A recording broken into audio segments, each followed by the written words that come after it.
Okay. Let me make sure this is correct. Okay. It is Dark Souls 2 time. So in Dark Souls 2, what do we have? First, your health, as always, is the most important thing. It allows you to keep playing, you know? So, in Dark Souls 2, everything you level up increases your health. But if you level up your health specifically, of course you get more health than you normally would from leveling up whatever. It goes up at a pretty steady amount. The thing is, it goes up to a very high value, all the way up to 50. So see, you have 1,816, and all we did was put points into health, and so we're only level 55. That is a lot for very minimal effort. Dark Souls 2 has the potential to where you can have the highest amount of health in all of the other Souls games.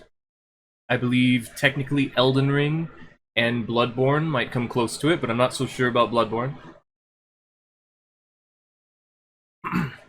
But yeah, you want to level your health up, but I feel like you could probably get away with having a little bit less, you know?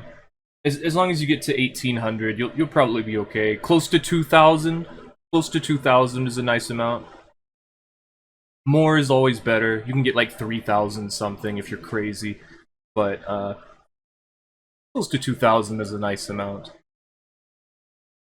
Endurance has breakpoints at 20 and 40, I believe. I don't know if I looked that up or not, but typically I go for either 20 or 40.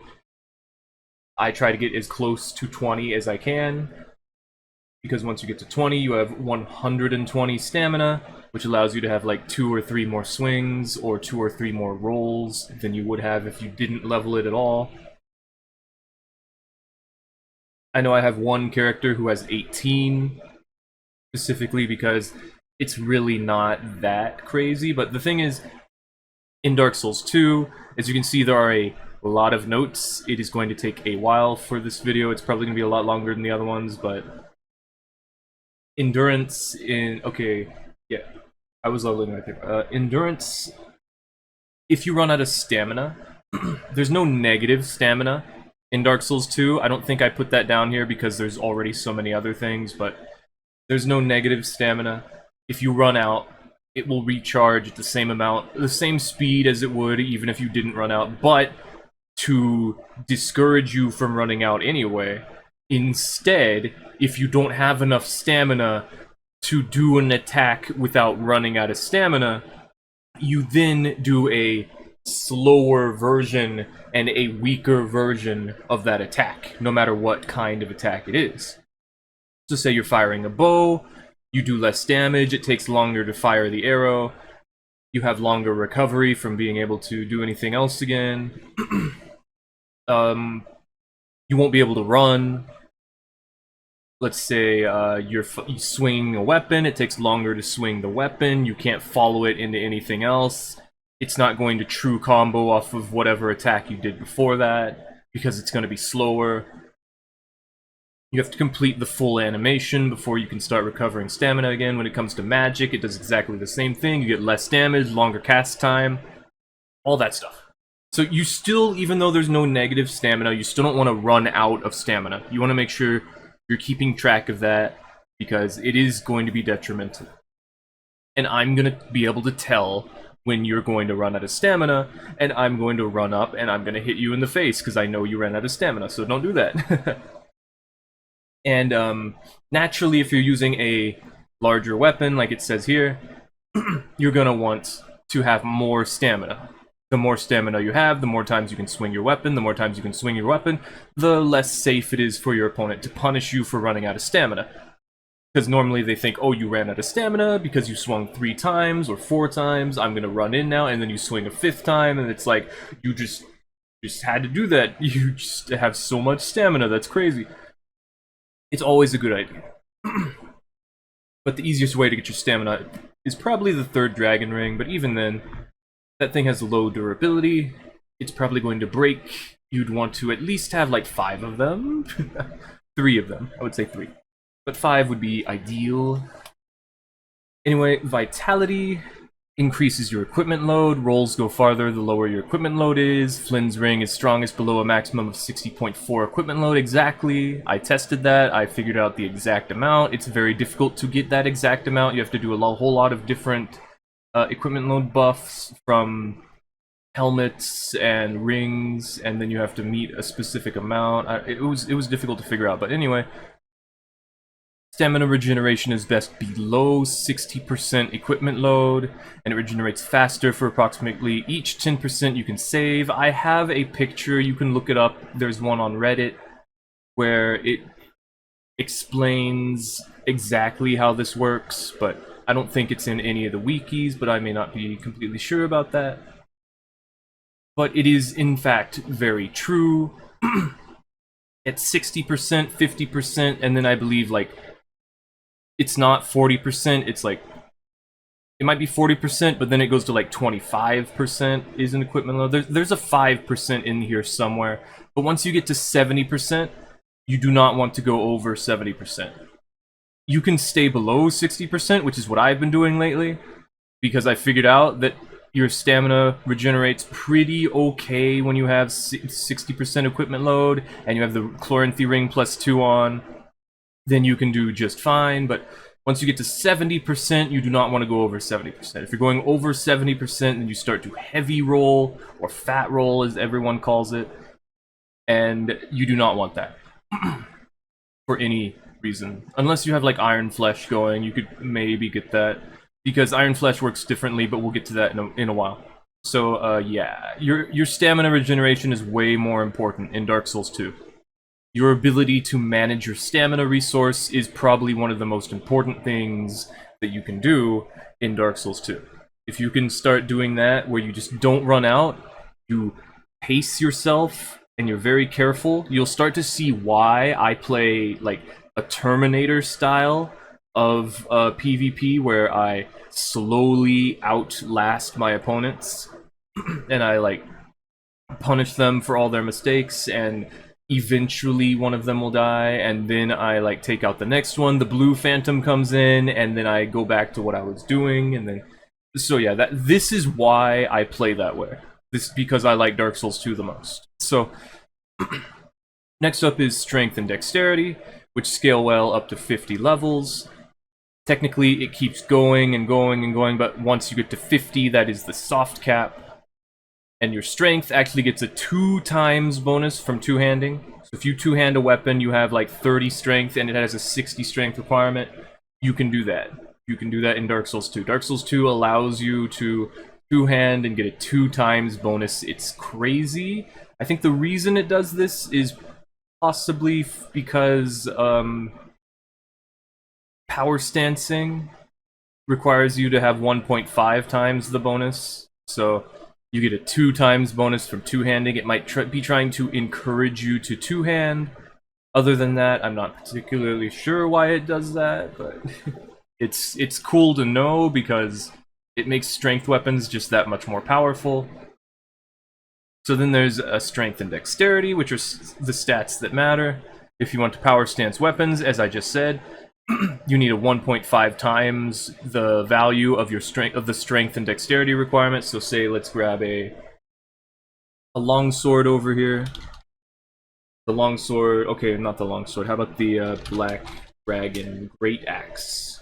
So that has a requirement of 35 strength and 15 dexterity. So if you wanted to meet the requirements to wield 2 of these or power stance this with something else, you have to have 1.5 times these values, which would be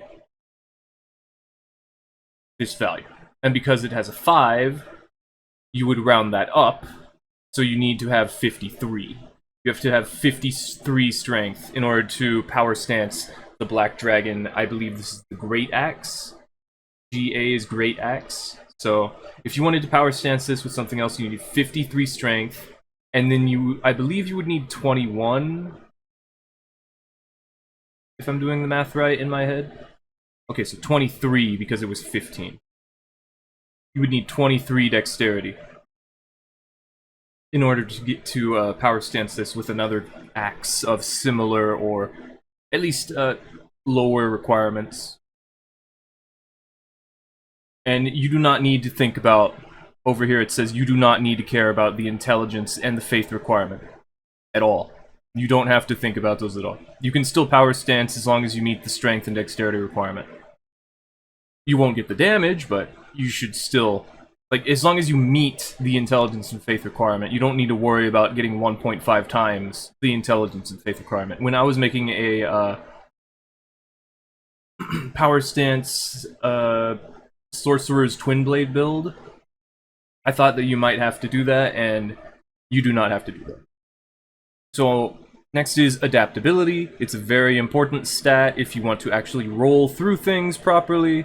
You can still get by without doing this with a number of methods. Mostly, if you use a shield and you manage your stamina properly, then you'll be able to bypass the requirement of having iframes. You can play the game in a completely different way than you would other Souls games because of that. Even though, technically, in your first playthrough, most everyone, including myself, is holding up a shield, which, whenever they're going around a corner and they don't know what's going to be there, just in case there's a trap that's going to punch them in the face, you know? But, anyway, it boosts your iframes, it boosts your defenses, it slightly boosts your poise. You can get a very small amount of poise from adaptability. It's not ever worth it, but it is definitely a thing. The ideal breakpoints are determined by your agility stat. As you can see over here, we have the agility stat. It's at 85 because we have the lowest possible adaptability, starting as the warrior class. I believe the deprived has more at 86. So the biggest issue is if you have, yeah, the explorer. No, the explorer has more. There's another one that has really low. Oh yeah, the clerk. The clerk has even 1 point less, but it's still at 85. Oh, the bandit has even less at 82. I think this is the problem. If you start out as bandit, you have no adaptability whatsoever. You essentially have like three iframes during your roll, and that's when you want to be worried. But because the bandit only has 1 intelligence, if you're making like a physical build, this would probably be the more optimal one to do that. But then you can't talk to Strayed, which means you can't get like Sacred Oath, and then you're like, well, I wanted Sacred Oath, so that could be an issue. But you can just use a Soul Vessel and respec for that real quick. Anyway, your agility, it's determined by your adaptability and also your attunement, which we're getting to. And, you know, there's certain armor pieces and rings that boost it as well, because they boost your adaptability usually. And not directly your agility, but if you have a value of, I would say 85, 86, you might be able to still roll through things, but I specifically would say go for 92 at the minimum, 96 for a comfortable amount, 99 for the optimal amount that's not too crazy, and then 105 if you really want to like play Dark Souls 3 for some reason. Because this is the same iframes as Dark Souls 3 on your rolls, I believe, and the biggest issue with this that I have is that it also increases your backsteps iframes, and if you get up to 105. I believe you have 3, but the thing about backsteps is you recover from them a lot faster, and you can follow up with a running attack from them, allowing you to cover a long distance, but that's just a personal thing. I believe I have become a better player since I thought that, and no one else who is a decent player has really given me any trouble with that anymore, so it's up to you if you want to have 105 agility, just so you can have like the most iframes you possibly can have, I believe. I think you can get it up even higher, but I don't know if it actually gives you any more iframes, but that is a thing. You can go up to 105 agility. Intelligence and faith scale well up to 50 levels, just like dexterity and strength do. So if you're using a weapon, you can get up to 50. Your magic scaling will do fine. Like, you'll say you infuse it with magic, you want to get to 50, just like you would with strength or dexterity in any of the other games. Works exactly how it does in this one. But in addition to that, they also determine your dark damage based on the lower of the two, so you want to raise both your intelligence and faith if you're using hexes, and if you're using dark infusions. And you typically don't have to get up to 50 in both of them, specifically to get those to decent amounts. Usually it's 30-30, and honestly, I think 60 is a better value to get a better level to get to max out the damage, but they also both raise your casting speed, so if you level up your intelligence and your faith, then naturally your casting speed over here will also go up. Next up we have Attunement, which I put at the bottom because I always talk about the spell slots last, but Attunement determines your spell slots, and it also increases the maximum casts of your spells. Normally you only have like one cast of Forbidden Sun. If you get a ridiculous amount of Attunement, you'll be able to have 3, or 2 or 3. This isn't particularly helpful, but the fact is that it exists as an option, and so I recommend, if you want to get more spellcasts, 43 Attunement is typically the part where it starts mattering. It gives you more, like, specifically useful spellcasts. Like, because it's sort of like a percentage bonus. So once you get to 43, the percentage raises above, I guess, 50%. I'm not sure. It might be a little bit below that still. Maybe it's even actually following a percentage. It's like 60%, and then it's like you had one cast of the Forbidden Sun, now you have 2, but that wouldn't make sense, because as I said, you can get up to 3, so that wouldn't make sense. So I'm not sure exactly what follows it. You can look in the wiki dot for what spell you're trying to use to see if your attunement will actually matter at specific amounts, because each one of them has like different amounts, but 43 I noticed was a particularly useful spot to be at. Anyway, it also increases your casting speed, which of course it does, but it also raises your agility. This is a change they made late into the game's lifespan, and of course it was already a thing when Scholar of the First Sin edition came out. You gain spell slots at levels 10, 13, 16, 20, 25, 30, 40, 50, 60, and 75. You do not get any more after that, but I believe you will also continue to get casting speed and agility. But I would not recommend any more than 60 personally, and that's only if you're crazy like I am, and you really want to use a whole ton of magic. Because the magic in Dark Souls 2 is particularly powerful. I would say it's comparable to Elden Ring, but it's not on the same particular level, because in Dark Souls 2 you don't have the talismans or the rings that are specifically made to boost the damage of your spells, like you do in Dark Souls 3 and Elden Ring. And I guess technically you have them in Dark Souls 1 as well, but for some reason they're not in Dark Souls 2. But also you don't really need them. You really don't. The damage is pretty good. If you also had those, then magic would become a much bigger problem than it is. But anyway, magic is pretty good. Up next, Infusions. You have Enchanted, which adds intelligence scaling, but keeps damage pure physical. If you put Enchanted on a Moonlight Greatsword, then it's heavy attacks with fire laser beams.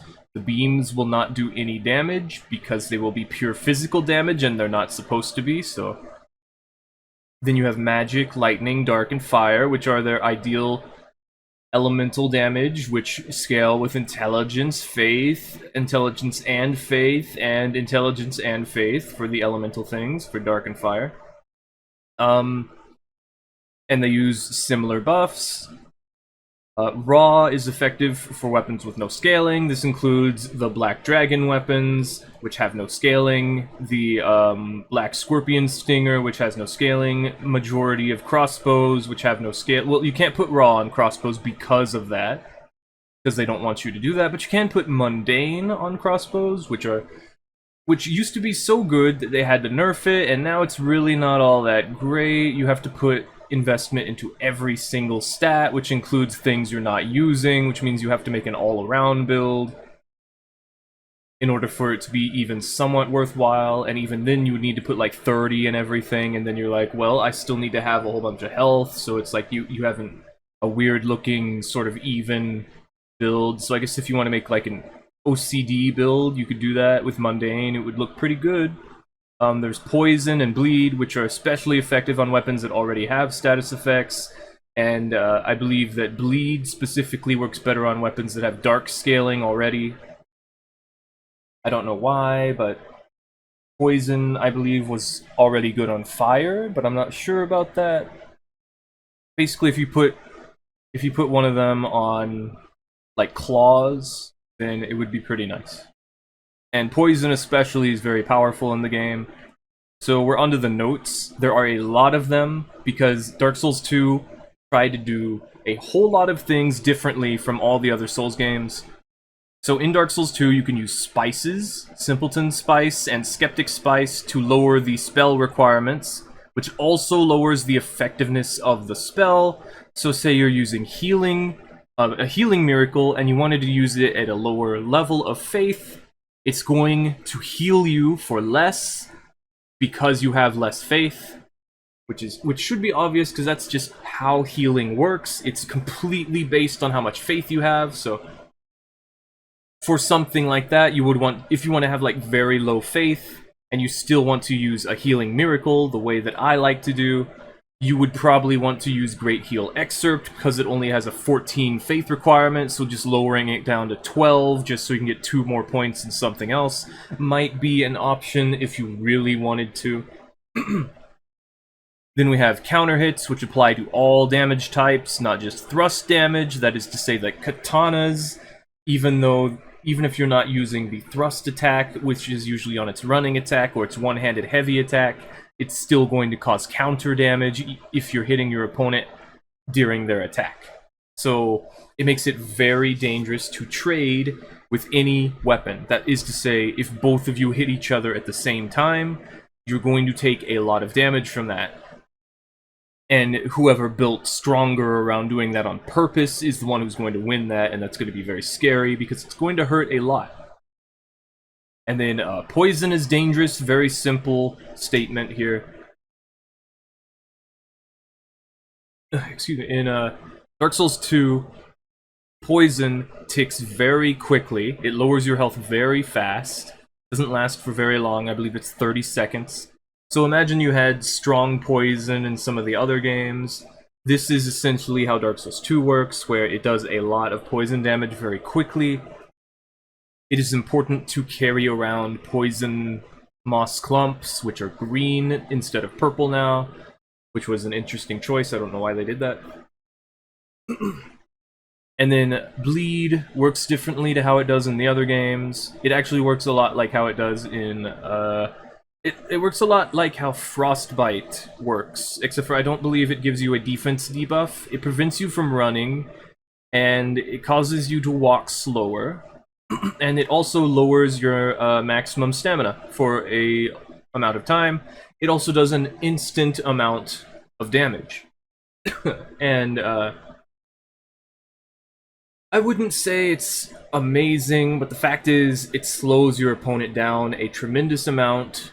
And so it's still pretty worthwhile. It's just, it's not going to be doing nearly as much damage as poison, and damage is typically the important thing to do with how much health we have. So if you just want to force someone in... you want to force someone to slow down, they are like swinging too many times, you know, this will probably be really detrimental to a heavy weapon. Like we were saying, they needed more endurance. You could use Bleed for that. There are ways to boost that damage. Anyway, there is no way for a Phantom or Invader to heal without using spells during an invasion.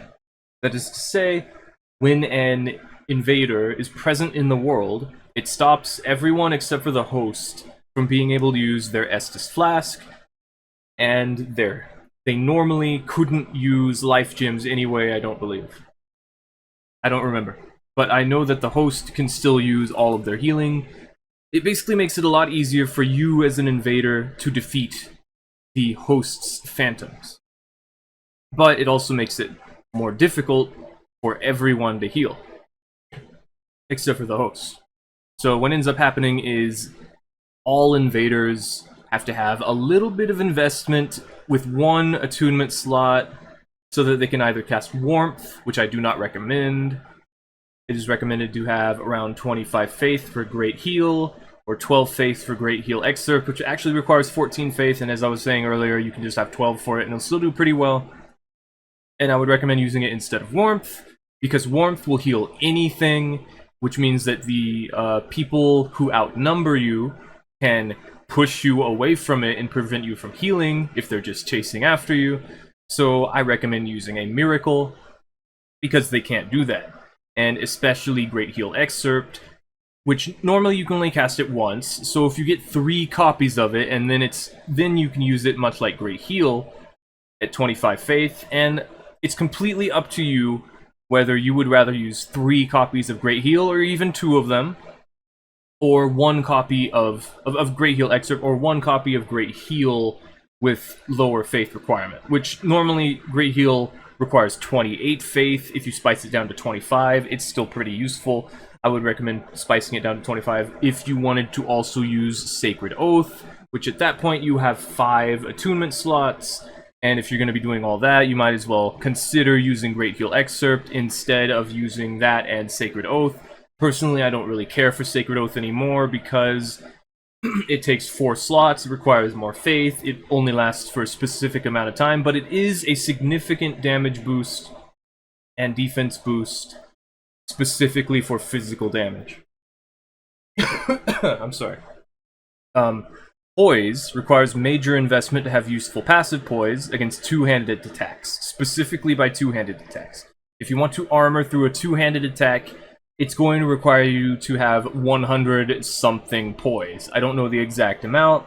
The wiki has outdated values, so I don't recommend really trying to force poise to work, but if you want the best poise armor setup is the Minotaur helmet, the Old Knight chest piece, and Havel's gauntlets and Havel's leggings.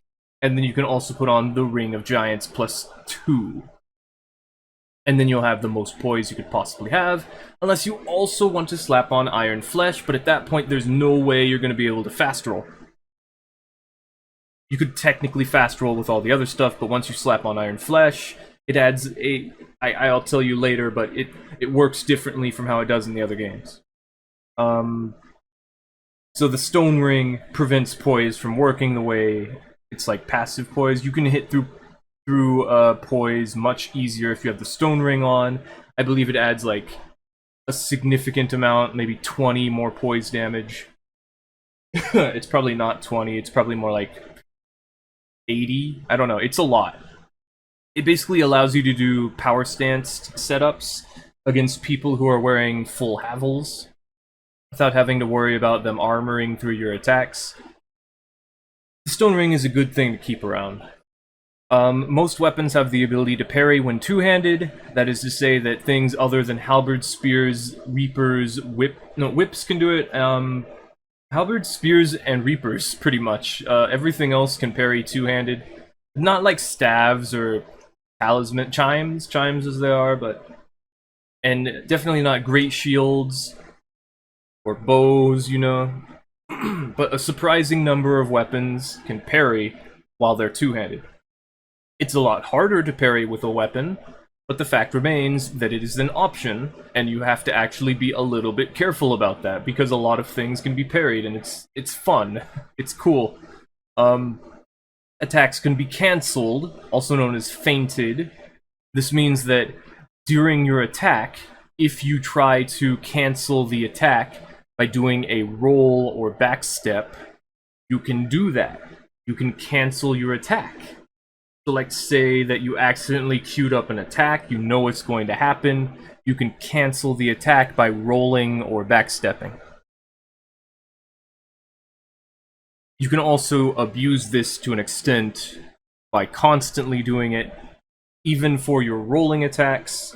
to get faster roll animations because you have to cancel your rolling attack into another roll, which means that you were rolling previously, which means that you get it. You get it. Left-handed weapons are weaker, so naturally, weapons you put in your left hand have less damage than weapons you put in your right hand. It may not tell you, but it is simply how it is. All left-handed weapons, except for the Majestic Greatsword, have less damage on them, except for, I believe, Staves and Chimes, things that cast magic. Those will be able to do full damage with the magic that you cast from them, even if they're in your left hand. There is a sweet spot mechanic for attacks, where some deal less damage from a distance and others when used up close. So, if you're using a halberd, your halberd wants to be farther away. A halberd or a spear or a scythe, you want to be farther away from your opponent, so if your opponent is up close against you, your weapon does less damage, less poise damage, it doesn't even do slash or thrust damage, it instead will do blunt damage, as if you hit them with the stick part of the weapon. For something like an axe, you want them to be closer to you. An axe, a straight sword, a great sword, majority of other weapons, they want to be close to your opponent, so the closer you are, if you just hit them with the tip, like with a thrusting R2 attack of a straight sword, it's going to do less damage, it's going to do less poise damage. It may not stun them if it's one-handed. It's possible to parry distant attacks where just the tip of the weapon is connecting. That means that the entire hitbox of the weapon can be parried. This is not true for any of the other games, which is an interesting concept, where much longer weapons cannot be parried in the other games if you are far enough distance away from the opponent. In Dark Souls 2, that is not how it works. In Dark Souls 2, you can parry the weapon if you time the parry properly. It does not matter how far away the opponent is or how close they are to you. It just matters if you did the parry at the right time. The parry, I believe, is also client-side, so if it looks like you're going to get the parry on your end, you are going to get the parry, and I'm not completely sure about that one, but I have suddenly seen people get parried, and then I've gotten the riposte, even though I've parried, like, previously an attack that I thought I would be able to parry. I was still attacking them, and then suddenly they get parried, and then I'm like, okay, and I get the riposte, so I believe that is how it works. Another thing to mention is because you can use your left-handed attacks, you can use weapons in your left hand, you can use the full moveset, but this doesn't mean that you can get critical attacks, or ripostes, or backstabs, or guard break animations with your left-handed weapon. In Dark Souls 3 and Elden Ring, you can do this, which is why I'm mentioning it here. You can two-hand your left-handed weapon in Dark Souls 3 and in Elden Ring, and you can get a backstab and a riposte and a guard break using that left-handed weapon, which you have two-handed. But in Dark Souls 2, you cannot do that. It does not work that way. You cannot get a critical attack, a riposte, a guard break, or a backstab, even if you two-hand your left-handed weapon. The reason it does not work this way, and it does work in Dark Souls 3 and Elden Ring, is because in Dark Souls 3 and Elden Ring, instead of giving you your full left-handed moveset, it turns your left-handed weapon into a right-handed weapon. You can even look at the difference with your Dark Souls 2 two-handed left-handed weapon versus your Dark Souls 3 two-handed left-handed weapon. You will actually be holding the weapon differently, as if you were holding it with your left-handed moveset in Dark Souls 2. So basically, you cannot do that. And this is only important if you wanted to be a left-handed build, which, you know, you can do that a lot easier in Dark Souls 2 because left-handed things have their full moveset, including their running and rolling attacks, but you cannot get the ripostes. So, starting off, we have Daggers. In Daggers, they have majorly dexterity scaling. This means they usually scale with dexterity. They're very lightweight, that is 2 units or less, maybe even more often less. They're most effective two-handed, because if you two-hand a dagger, it does more poise damage. You get access to the parry when you're two-handing it most of the time. And and it will just, in general, do more damage. It will be faster, and it will combo into itself. It is better two-handed. It's also identical one-handed to two-handed most of the time. So you can do a 3-hit light combo when used with another dagger, even if you're not power stancing. If you are power stancing, it's a 4-hit combo, but it's a little bit slower than if you were just using one dagger, so it's not recommended to do that. You can do, like, if you're using 2 daggers at the same time, you can do R1, and then you can do L1. You can do light attack with your right hand, light attack with your left hand, and then light attack with your right hand again, and I believe that is a full combo, but it depends on which daggers you're using, because each of them have different movesets. Because Dark Souls 2 loves to try different things, so a majority of the weapons have different movesets. And some daggers parry in the offhand, that is to say something like Mytha's Bent Blade does not parry in the offhand, the Royal Dirk does not parry in the offhand, a couple of other things don't parry in the offhand, but a number of daggers actually can parry in the offhand, especially the parrying dagger. The larger variants have more use because the running attacks are very fast, which means that if you have a larger dagger, it will work from a farther distance, which means your running attack is very fast and covers a longer distance, it covers a longer area, a larger area, which makes it very powerful.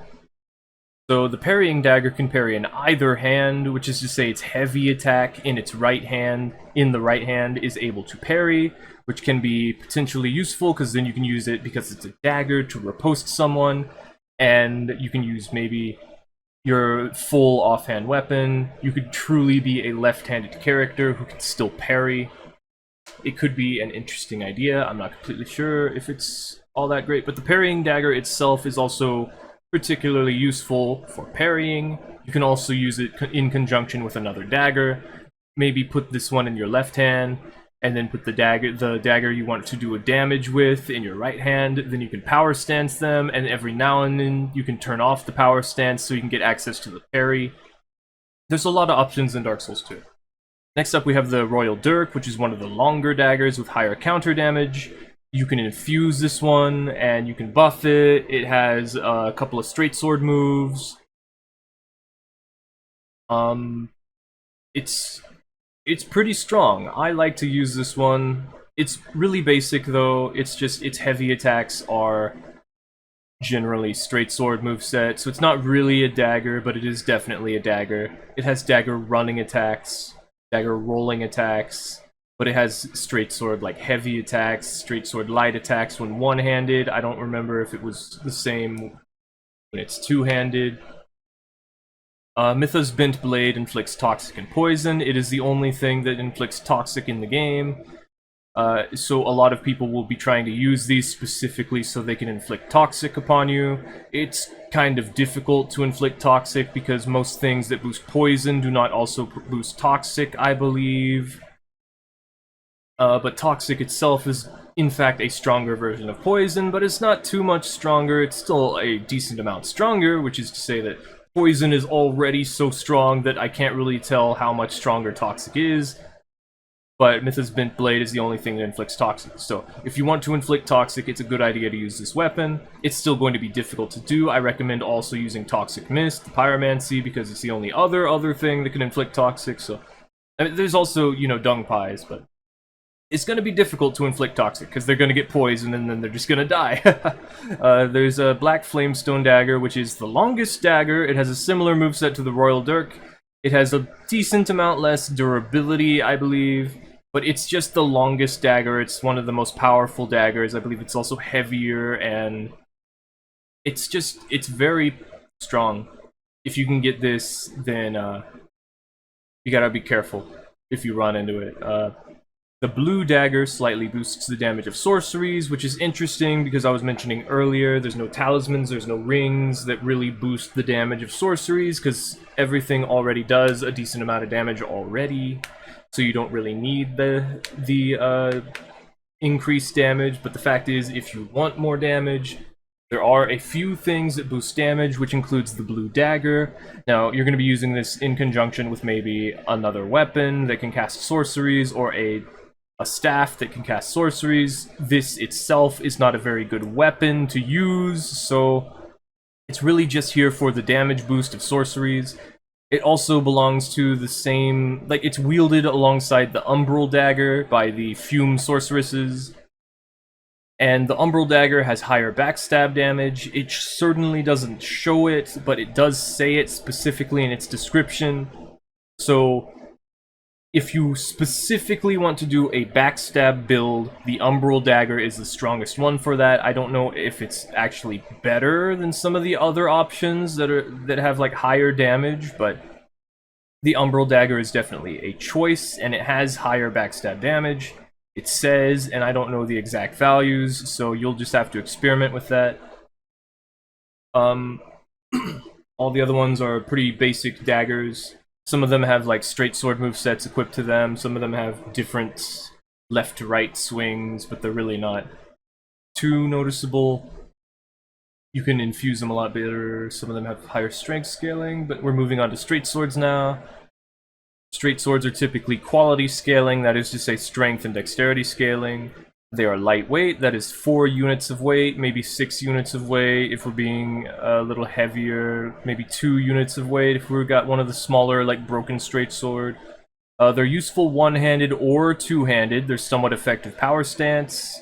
They have a somewhat effective power stance, that is to say they swing both the weapons at the same time, left to right to left, and they have a crisscross attack where they swing both of them at the same time, but with the heavy attack. But they're not amazing power stance, it's just you can do that. They're much better by themselves, I would say. Ideally, you would use it one-handed, but because you can use them two-handed, if you go against someone who's got a decent amount of poise and can armor through your one-handed attacks, you can use them two-handed. It's generally just safer to use something two-handed, unless you specifically want to use the power stance. Straight swords are versatile weapons that are hard to get away from up close. That is to say, if someone is R1 spamming, if they are just constantly doing their light attack, it's going to be difficult for you to avoid the third swing. If you get hit by the first one and the second one... if you get hit by the first one, it combos into the second one. Let's say you armor through it, or... I'm not exactly sure, but it's difficult to get away from them, is the point.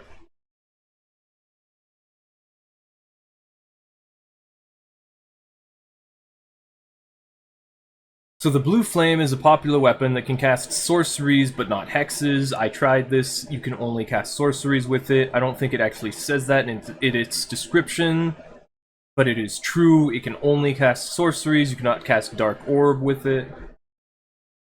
And something you can do is you can infuse it with magic, or you can infuse it with enchanted. I don't recommend to infuse it with enchanted because it will make it so that the sorceries that you can cast from it do significantly less damage because they become physical damage, I believe. I'm not completely sure about that. I think it just makes it so that they don't do damage because they can't do damage because they have to do magic damage and not physical damage. But the Blue Flame, you can infuse it with magic, and then you can buff it with Crystal Magic Weapon, and then when you cast things out of it, it does increase damage. So that is an option. It doesn't really have my favorite moveset, the downwards to upwards, upwards to downwards swings, but because it is a straight sword that has the ability to cast sorceries, that means it is a particularly nice weapon.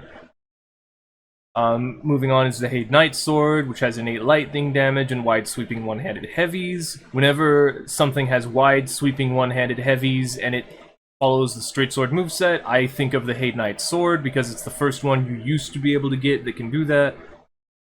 Now you only have a chance of getting it early on, I believe. But it is a very effective weapon because it has these wide sweeping heavy attacks. Anything with good heavy attacks, which is going to be the majority of weapons, is going to be quite ideal because then you have a real moveset that has mix-up.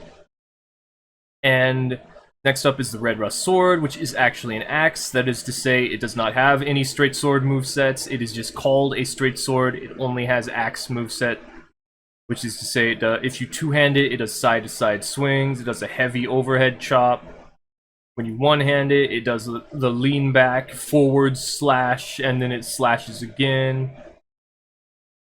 And if you do the heavy attack, it does the smash down and then the side-to-side swing, I believe. Its rolling attack is just a chop, no matter what. Its running attack is a similar idea, I believe, where it just chops down. It does a lot of chop movesets. It's an axe. It's an axe. I don't think you can even power stance it with straight swords, unless you want the axe moveset, so... Next up is the Possessed Armor Sword, which has a built-in buff that can be used when two-handed instead of parrying, so you cannot parry with the Possessed Armor Sword, much like you could with any of these other ones. Instead, it has the ability to buff itself with fire damage. This is a innate fire weapon wielded by the enemies in the Broom Tower. They have a chance to drop this weapon. It is a pretty significantly powerful weapon if you want to run a fire build. It buffs itself with fire, but missing out on that parry, it's not so bad, but again, it also has a couple of axe movesets, especially the heavy attacks, which I particularly don't care for. It's a bit slower, but it does have that impact to it, and it does have the built-in buff, so it can be an interesting weapon. Remember that when something buffs itself, it costs durability to actually perform that action, so just don't break your weapon, because durability actually matters in Dark Souls. The Puzzling Stone Sword has a unique whip-like moveset. It's supposed to be imitating Ivy from Soul Calibur. It actually comes apart because it's supposed to be magnetic, and you can spin it around yourself, and it has like a whip-looking moveset, but whips themselves do not actually imitate this moveset. It has high dexterity scaling, a very high dexterity scaling. It has very low requirements of only 7 strength, 6 dexterity. They really wanted you to be able to use it. It is a particularly powerful weapon because of this, if you want to use it on a dexterity build. Just remember that you can actually parry the whip moveset, which is interesting to think, because normally whips are not able to be parried. Despite this, you can parry this weapon, but it has a lot of thrusting attacks, which is why it's so powerful. The Fume Sword has innate dark damage, and it's very long, so if you wanted to buff it with Dark Weapon, infuse it with Dark, use it on a Dark build, this is a pretty powerful weapon for that. It's very long, but you have to remember it has a little bit lower durability, so just keep that in mind. The Ivory Straight Sword has no scaling, it has high requirements, and it just looks cool. This is to say it's a very bad weapon. It does very low poise damage, it has very high requirements, it doesn't scale off of any of those requirements of like 40 dexterity, and two-handing it might yield some significant damage off the heavy attack, but the problem is the heavy attack has no tracking, and it's very slow, and it's just a forward giant chop. I believe every swing with the weapon also decreases its durability significantly, which is why it has 600 durability. It's just not a very good weapon. You should only really use it if you wanted to have like a lightsaber idea. It's still not very good. It's still not... I don't recommend it. Moving on, we have Greatswords. Greatswords are very varied because there are a lot of them. So they have, typically, however, they have strength and dexterity, quality scaling. They have medium weight, that is to say they have 6 to maybe 8 or 10 units if they're chunky, 4 on like very rare occasion. The lighter ones have 4 units, somewhat slow but effective 1- and 2-handed movesets. They're not very good power stance because they're a little bit slower. They have a very obvious side-to-side swing, double overhand chop with both of them. It's not amazing, but they're still great swords. They can still do significant damage. They're very middle ground weapons that use longer range to make up for somewhat slower moves, with many variants to choose from. So first off, we have the Moonlight Greatsword, which is ideal for intelligence builds. Infusing it with Enchanted makes the heavy projectiles do no damage, as I was saying earlier. I believe that maybe infusing it with Raw also causes this, but I don't think so. I'm pretty sure it's only Enchanted, because Enchanted specifically is supposed to be turning magic damage into physical damage. So when you do that, it makes the projectiles not do damage, because they're not able to. So Moonlight Greatsword, you can't buff it, because when you could, it was insanely powerful, and they had to get rid of that, so it's still very strong. You can still infuse it with magic. I'm not completely certain if it's more ideal to infuse it with magic or just leave it alone, but I believe it is. I believe it is. It's just not too much more, so you don't have to worry about it if you can't. Moving on, there's the Thorn Greatsword, which has innate lightning damage and fires a projectile with a two-handed heavy attack. Other than that, it's a pretty basic greatsword. It doesn't do anything particularly interesting. You get it from the Looking Glass Knight, which it would have been really cool if we could have mirrored his moveset, because I really like the Looking Glass Knight's moveset. It's a bit unfortunate that all we can really do with it is fire a projectile, and not a very interesting one. So it's very disappointing, but the fact remains that it does these things. Moving on, we have the Defender's Greatsword, which has a built-in lightning buff instead of a parry when two-handed. This is typically considered the stronger lightning greatsword when compared to the Thorn Greatsword, obviously, but because it has the lightning buff, it's decently powerful. It has the more interesting, I believe, flopping moveset that Dark Souls 2 popularized, because it was the first one to do it, where it does up to down, and then it goes around, and then it goes down to up, and then it goes... It doesn't do the side to side, which was an inclusion in Dark Souls 3, but it does the up to down to up, and then it has the heavy attacks, which go side to side, and then the other way. And they do a tremendous amount of damage with those heavy attacks, so... Defender's Greatsword is particularly strong. It's just... The Watcher Greatsword, I believe, is a little bit stronger. It has a magic buff to it, and instead of a parry, it works identical to the Defender Greatsword, but it has a little bit more, because I don't believe the Defender Greatsword has the heavy stabbing attack when one-handed. But it might. I'm pretty sure they're completely identical but work different ways, but the Watcher Greatsword has something about it that makes it a little bit stronger. And I'm not sure exactly what that is. I'd have to check them out again. But if you put Raw on it, apparently it's like even stronger if you're not going on a magic build, you just want to do a melee build. So moving on, we have the Drake Blood Greatsword, which has three-way split damage. It's really the only notable thing about it in this game. If you want to put fire or dark on it, it can have four-way split damage. It'll be very silly, because actually you can then put on a buff and it'll have five-way split damage, and then it's just like a very big meme at that point, because it has magic and lightning and physical, so then you add fire and then you buff it with dark, and it's just going to be very funny. But it doesn't have anything else that stands out. It does the flopping moveset like it does in Dark Souls 3. It's a very interesting weapon, but it doesn't have anything particularly amazing about it. You can use it if you want to. You'll still do pretty well with it because this is Dark Souls 2, and Dark Souls 2 just is nice about that. You can just slap on the Ring of Blades, slap on the Flynn's Ring, slap on the Lightning Clutch Ring, and then you're good to go. You get like 150 more damage. It's amazing. The Lois Greatsword is held differently when two-handed. That is to say, instead of using it on your shoulder, you will wield it at your side. You will point the blade towards the ground, much like it's a straight sword that you two-hand. This was originally a stance in Demon Souls, which is why we appreciate it, I believe. But the Lois Greatsword's heavy attacks do significantly less poise damage. They are comparable to a one-handed attack. Not a one-handed attack. They are comparable to a two-handed light attack. It's still particularly powerful. You just need to be careful because people will more often armor through it and not get stunned, so they'll be able to avoid the follow-up, which you have to do very quickly or else it will not combo.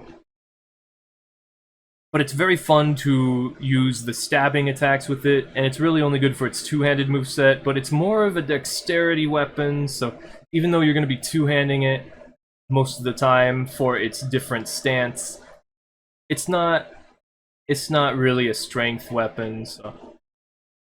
The one-handed moveset, I would also like to say, is not amazing, but it does have the wider swings when it's one-handed, but the heavy attack, I wish was a thrusting attack, but they didn't want to give it everything, I guess, so...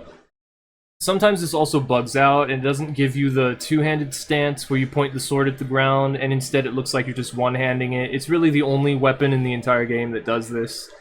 and I don't know if both players can see it because it looks very strange. The only way to fix it is to unequip it and re-equip it. I think you can just toggle it, you know, switch your equipment slot and then go back to it without unequipping it. But the fact is, this is a very fancy weapon. It doesn't do a whole lot, but it looks very cool, which is the whole point of Dark Souls 2. It looks very cool, therefore I feel like using it. It does something cool, I want to use that. That is what you're trying to build around in Dark Souls 2. You can really just do whatever you want. So the Ruler's Sword scales the number of souls you are currently carrying up to 1 million souls. You actually have a significant damage decrease if you do not have a significant amount of souls, such as like 100,000. The Ruler's Sword is a weapon you get from the Soul of King Vindrick. It's just a basic greatsword. It's a particularly long greatsword. I don't believe it has a very interesting moveset. I don't even think it has like stabbing attacks like some of these other ones do. And I do enjoy a good stabbing attack, but the Ruler's Sword, because it can scale with your souls, will also make it difficult to use hexes that require you to spin souls, such as Climax, so you gotta be a little careful about that. I remember using this a lot when I first played. But moving on, the key to the embedded cannot be upgraded. It is the lightest greatsword at only 4 units, and it still does decent damage. It does have some particularly high requirements because of these things, at I believe 15 strength and 20 dexterity.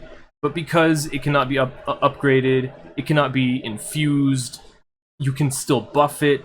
But the coolest thing is the lightest greatsword. It has very high counter damage at 150, and it has the thrusting heavy one-handed attack.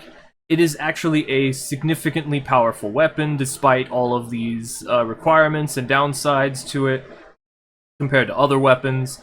So if you wanted to use a greatsword on a very light build, you can still do that. You could even avoid spending souls on upgrading or infusing it because it doesn't let you, and it's still a significantly powerful weapon that you can use quite effectively. It's one of the cooler things. But you can only get it once per playthrough. You cannot trade it. You have to get it yourself, which requires you to go all the way to defeat the Demon of Song. So that requires you to go through the Shrine of Amana. But if you wanted to use it like for PvP or something, it is a significantly powerful weapon, even though you can't upgrade it. So, next up is the Majestic Greatsword, which is stronger in the left hand. It's the only weapon in the entire game which is stronger in the left hand. It wants you to use it left-handed because it even has left-handed heavy attacks where it'll do flips and spins. You can still do the flip into the right hand, but if it's in your left hand, it's naturally stronger. It even gives you a unique Power Stance moveset with a Power Stance heavy attack when paired with a Greatsword or similar. Because remember, it doesn't have to be 2 Greatswords in Dark Souls 2. It doesn't have to be 2 of the same weapon type. You can Power Stance Greatsword with, like, a Great Axe most of the time. Something with a similar moveset, a similar stance style. So you could Power Stance, like, Katana and a Straight Sword, Katana and a Dagger, which is silly. You could do Rapier and an Axe, which is my most ridiculous one. Lately I've been doing Katana and Axe, and I find that fun, but it depends on which one's in the left hand, which one is the heavier one. Majestic Greatsword gives you a unique Power Stance, giant spinning smash attack. I actually believe they reused this moveset for the Ring Knight paired Greatsword's third follow-up swing, where it does the big spin and then smashes the swords on the ground. I believe that is this moveset, so if you like that moveset, this does that. It's very slow. You have to initiate it from neutral, which means you have to hit it raw, but it's very cool, is what I will say. The Greatsword of the Forlorn scales with hollowing. That is to say, the more hollow you are, the less health you have, which means the stronger the Greatsword of the Forlorn is. However, it's not particularly amazing. It is really just a Greatsword. It doesn't even have stabbing attacks. You use it much like a slashing weapon. It's particularly long. It causes bleed buildup. It has innate dark damage, I believe, but it's nothing amazing. It's the Greatsword of the Forlorn. It glows all red, and it's pure, like almost pure black and shiny. it looks pretty. If you want to make a build around it, it's very difficult. Moving on, we have the Ultra Greatswords. The Ultra Greatswords are mainly higher strength scaling weapons. They are heavyweight. They are best two-handed for the strength boost, but some have useful one-handed movesets. That is to say, none of them really, you want to use them two-handed, they're better two-handed. They have powerful riposte damage, and they're meant to boost poise during attacks. That is to say, it does not actually give you too much more poise for a significant amount of time during your attack. But if you whiff an attack and your opponent is like outspacing you, then you have a chance to armor through that, and I don't believe that's ever going to be useful, but you're not going to really be able to use these to trade with anything. They significantly increased the time that the poise is increased, the hyper armor activates in the later games, and I would have to say is much better because of that, but you can still significantly armor through things with the correct timing, and they do powerful damage. The two-handed running and heavy attacks normally cause knockdown, so if you hit someone with them, it sends them flying. It used to send them flying a lot farther, but because people found out ways to break the game by doing that, they stopped allowing that to be possible, and they made it so they just kind of fall flat on their face where they're standing, which is kind of silly, but it was an easier fix than figuring out every single spot that people could probably fly over to using this method, but I don't really know exactly what was the better choice, and people do miss the golf swings. The golf swing is going to be sorely missed. Moving on, the Smelter Sword cannot be infused. It has a flashy fire or magic splash on heavy attacks. The Aged Smelter Sword is blue. It does magic damage. You can only get it once you've defeated the blue Smelter Demon. And it looks very pretty when you have both of them at the same time. You're power stancing them because you have 60 strength and you just kind of blue crimson somebody. Or Dorito, Cool Ranch Dorito. It's just cool. But other than that, they don't do anything particularly significant. It's just the giant explosion is kind of cool. The Lost Sinner's Sword scales negatively with Sin, which is increased as you invade or kill friendly NPCs. It only removes the stat scaling on the weapon, so even though it says that the weapon is no longer doing damage, really, it's only removing the scaling, which means if you infuse this with Raw or something that doesn't care anymore about scaling, it's still going to do significant amounts of damage. It's really only useful for people who aren't going to be invading as a red phantom to kill people. It's much better if you were a blue phantom using the Lost Sinner's Sword, but you can still use it to significant ability. It's important to note exactly how that works. The Drakewing Ultra Great Sword fires a projectile with the two-handed heavy attack. It is one of the lighter Ultra Great Swords. I believe a couple of other ones are also as light as it is, but it's very basic other than this projectile that it fires. Personally, I prefer the projectile that it fires. I used it in a video because it's one of the only Ultra Great Swords that does that. It's not amazing, but it has this effect. It has the ability to fire the projectile, but only when it's two-handed. So remember that. The wings on the sword also expand. It's kind of interesting. The King's Ultra Great Sword does extra durability damage it does extra durability damage per hit.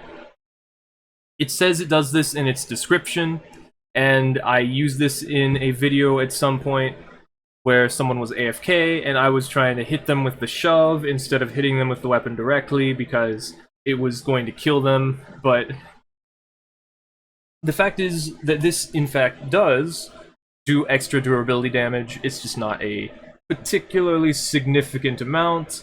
You would actually do more damage just by hitting them with a much faster weapon. This is an Ultra Great Sword. It's not going to give you all that much more durability damage. If you wanted to break someone's armor very quickly, would get a broken Ricard's Rapier, two-hand it, and then use its heavy attack, and that will hit them 15 times, which will do 15 durability damage, and I would say that is the much easier way to do that. And moving on, we have the Crypt Black Sword, which has innate dark damage, and is actually a Great Axe. It does not move like an Ultra Great Sword, doesn't do the Ultra Great Sword moveset, it instead does a Great Axe moveset, which is to say it does giant chops with its heavy attacks, and it does side-to-side swings, its two-handed attacks, which is similar to Ultra Great Swords, but it is not actually an Ultra Great Sword. And it does a big overhead slam with its one-handed attacks.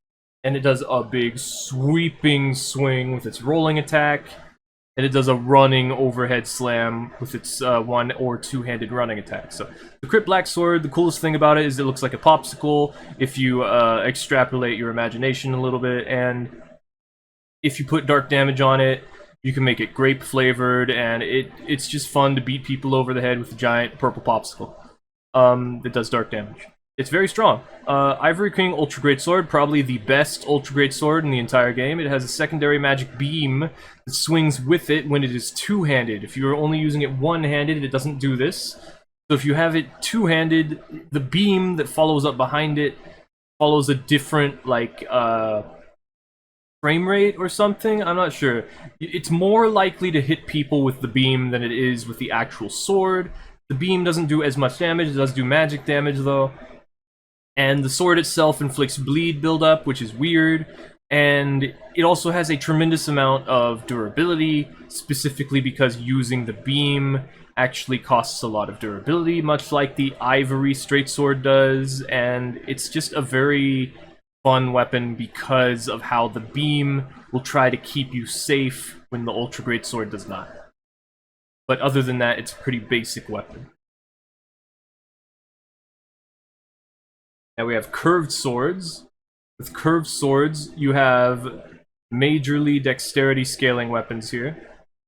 They're going to be lightweight, so that's about 4 units, maybe 6 or 2 units. They're best two-handed, which is not entirely true, but their effective power stance, they have an effective power stance, they parry in the offhand. Personally, I would say the one-handed moveset is actually more often the better one, but they are best two-handed so that you can have the running attack, which only hits once, because if it's one-handed, then you have a two-handed, 2 times hitting running attack, which does like a sort of flip slash, and it has longer recovery to it. It doesn't travel as far of a distance, so because of that, it's better two-handed, especially because it has higher poise damage. But the heavy attacks, it's typically better two-handed. Used as effective rushdown tools with wider one-handed swings. So if you wanted to hit someone because they're rolling behind you, you would switch to the one-handed moveset because it's more likely to actually hit them than the two-handed moveset. But as I have said, the two-handed moveset does higher poise damage, it has a better running attack. You would only want to do it in this situation. You ideally want to always be able to use the full moveset of your weapon if you want to use the weapon effectively. So moving on, we have the Shodel. The Shodel has shield-piercing heavies, as it always does, because it's the Shodel, and the Shodel defines shield-piercing in all the games, especially Dark Souls 1. It works a bit differently to other curved swords because normally curved swords have a sort of backhand to their heavy attack when one-handed. The Shodel instead has a forward-reaching slice. It does a slash attack with its heavy, which can make it more useful, I would say. Not a whole lot of people use the Shodel. I'm not completely sure why, but it's probably difficult to get. I don't remember exactly where it is. The Red Rust Scimitar has higher strength scaling. Unlike the Red Rust Sword, it actually is a curved sword, so it works very similarly to other curved swords where it works one-handed. It actually has higher strength scaling, and because it's heavier, it actually also has higher poise damage. You can actually see there is a stat for that in your status menu when you're looking at your equipment. If you look on the right side, once you have the weapon equipped, at the bottom left, there is a sort of shield icon, it tells you the amount of poise damage it does, and that's not exactly how much it does, but it is notable to say that as that number goes up, the weapon itself does more poise damage. So the Red Rust Scimitar, I believe, has a 25 in that, under that, or next to that icon. And it has higher strength scaling, so it benefits much more from being two-handed. It's also red, and red is cool. Warp Sword is definitely, like, the meta weapon, one of the best weapons in the game. It has higher counter damage, I believe at 160, which is insane. And it alters the power stance heavy attack. So if you use the Warp Sword with another curved sword or something that it can power stance with, then it will change the heavy attack into a triple swinging, like, spinning attack. It's very slow, it's very obvious, your opponent has to be standing still for you to land it, but if you do, the second part of the swing will do significant amounts of damage, and it's just a very strong attack. Personally, I prefer the normal power stance moveset of curved swords, where they just do one sort of slash with both of the swords at the same time. It has much faster recovery. The power stance with the Warp Sword does not. It has much slower recovery. It's also slow in general and cannot be really used for anything. But the Warp Sword itself, as a weapon, two-handed, one-handed, it has higher dexterity scaling, it has higher counter damage, and I believe it even has higher poise damage than other weapons. Other curved swords. The Spider Fang, however, at one point I thought the Warp Sword had a unique moveset as well. The Spider Fang actually has the same moveset as the Warp Sword. It has a projectile on the heavy attacks that causes a slowdown effect on contact. Other than that, it works exactly the same way. The Warp Sword and the Spider Fang, their moveset does a downwards down to up slash, and then up to down slash, I believe. It goes like, you start from the ground, you sort of flick the blade at them, and then you do like another pull back one. I don't know why that makes it better than other ones, but it is actually somehow, like, it has better tracking to that moveset. I don't know if it gets the power stance heavy attack. I'd have to check, I forgot to do that. But it would be interesting. And then we have the Eleum Lois, which its heavy attack can heal allies. I don't know if it also damages enemies, but you can use it to heal your allies. I don't think you should ever do this. I believe this is just for fun. The sword itself looks cool. I don't think it has a particularly interesting moveset, but I don't remember actually checking it out. The heavy attacks do stab people. It is an interesting idea. They're very slow. I think it's mainly just to be a proof that Alstana's soul, which you get this weapon from, is supposed to be trying to help people. It represents the light and the dark. And it is also the Eleum Lois, which is the name of the place that she was supposed to take over or whatever, but yeah, things didn't go that way, and she became like a good guy, and she's going to heal you, so that is the idea around that. Now we have the curved Greatswords, which, as I have always said, these are always very good weapons, consistent, and never completely terrible. Personally, I believe in Dark Souls 2, they are at their weakest, but that is just to say, they are about as good as every other weapon, but these have a certain property to them that if you're playing more passively, you could benefit from using. The problem with that is in Dark Souls 2, you cannot stick around in a world for longer than 15 minutes, and if you play passively as an invader, that gives the opponent a lot of time to just heal back up, and, well, not really heal back up, but wait out your timer, because you can really only fight for 15 minutes, but that is, ideally you don't want to fight for 15 minutes. So a passive playstyle is not really that great for an invader, especially when people are rushing you down, you know. So, they're typically strength and dexterity weapons with higher dexterity scaling, which is to say they're quality weapons, but they typically have higher strength requirements than their dexterity. Sometimes than their dexterity requirements, they're still like 20 and 28. They are heavyweight, that is to say they have 10 to 20 units of strength, of weight to them, not strength. They are best two-handed, which is not entirely true. You can use them one-handed because the one-handed swings are much wider, but when they are two-handed, you cannot parry them at all. In Dark Souls 2, you cannot parry a curved greatsword while it's two-handed, unless it does a running attack or a rolling attack, much like is tradition until Elden Ring. The one-handed moveset is particularly more useful, specifically because it is wider, but it is better to two-hand them because they get the strength bonus, they can't be parried, they do a whole lot of damage, so they have slow initial attacks with sudden follow-ups, which make these effective at keeping distance by making it dangerous to approach. What that means is you can do the light attack of your weapon, and then you can delay the follow-up, and if your opponent thinks that you're just going to start swinging at them, they'll roll into you, and then they'll try to do some rolling attacks. You know, maybe they have a rapier. Well, at that point, you just do the follow-up attack. It comes out very quickly, it hits them, and then they have to rethink their life choices. It does a lot of damage. The only notable ones, because most of them have the exact same moveset, are the Curved Dragon Greatsword, which has a large area of effect that spreads forward from its heavy attack specifically. You can do this one-handed or two-handed, and it does a lot of damage. It's pretty heavy. You get it from a soul that you have to get after you get the Giant's Kinship, which is to say you're not going to be getting this for a very long time.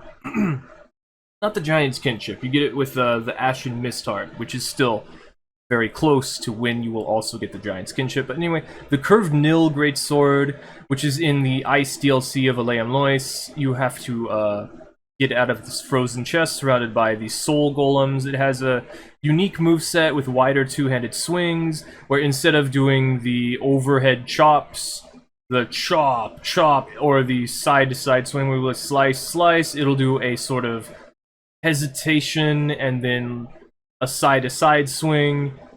It'll like go from up to left to right to right to left to left to right, and it does that one-handed or two-handed, and it has somewhat wider two-handed swings. So because of that, it has, instead of a parry, it does a slow attack which looks very similar to its running attack, which is identical to all the other curved swords, but it's a bit slower for some reason, and I don't really know why it's a thing.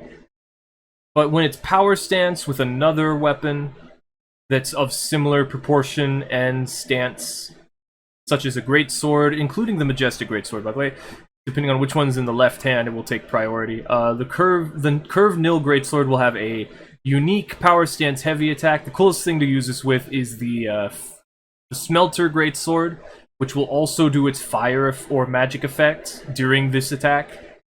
And it sort of does a double spin, similar to how the curved sword's power stance do.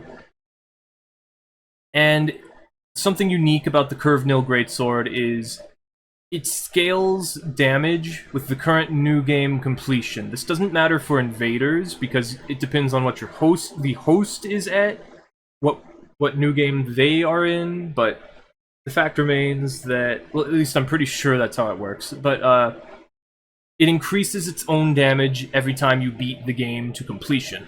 Doesn't matter about your bonfire aesthetics, I'm pretty sure it doesn't work that way. You have to actually beat the game, but it continues to scale, I believe, up to 7 new games completed, which is the point where the game stops getting harder most often. The fact is, no other weapon does that. Nothing in the entire Souls game. This is the only one that works that way. So that is interesting to think about. Then we have Katanas. Katanas are majorly dexterity scaling. They have a lot of dexterity, especially like the Black Steel and the Chaos Blade. They're surprisingly medium weight, which is to say they are 6 to 8 units, maybe in rare situations 4 units, but they're best two-handed because of the faster recovery, the additional damage. They are effective one-handed, but they are definitely preferred to use two-handed in this situation. The one-handed attack, which is normally a thrust attack, is not that way for the Black Steel Katana, and I believe not that way for the Chaos Blade, but it may be that way. That will have... It's not as amazing, I would say. the Black Steel Katana is definitely one of the better katanas in the game, but they're mainly used for the running attack and the high counter hit damage. You do not want to trade with a katana. It will do an incredible amount of damage to you. If you get a counter hit from a katana, it's going to really do a lot of damage.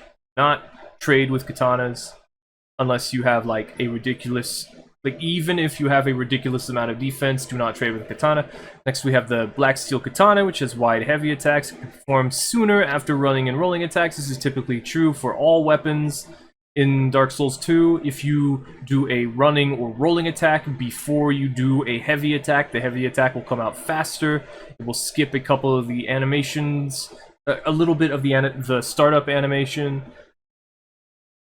So it can always be a good idea to do a running, rolling attack and then follow up with a heavy attack.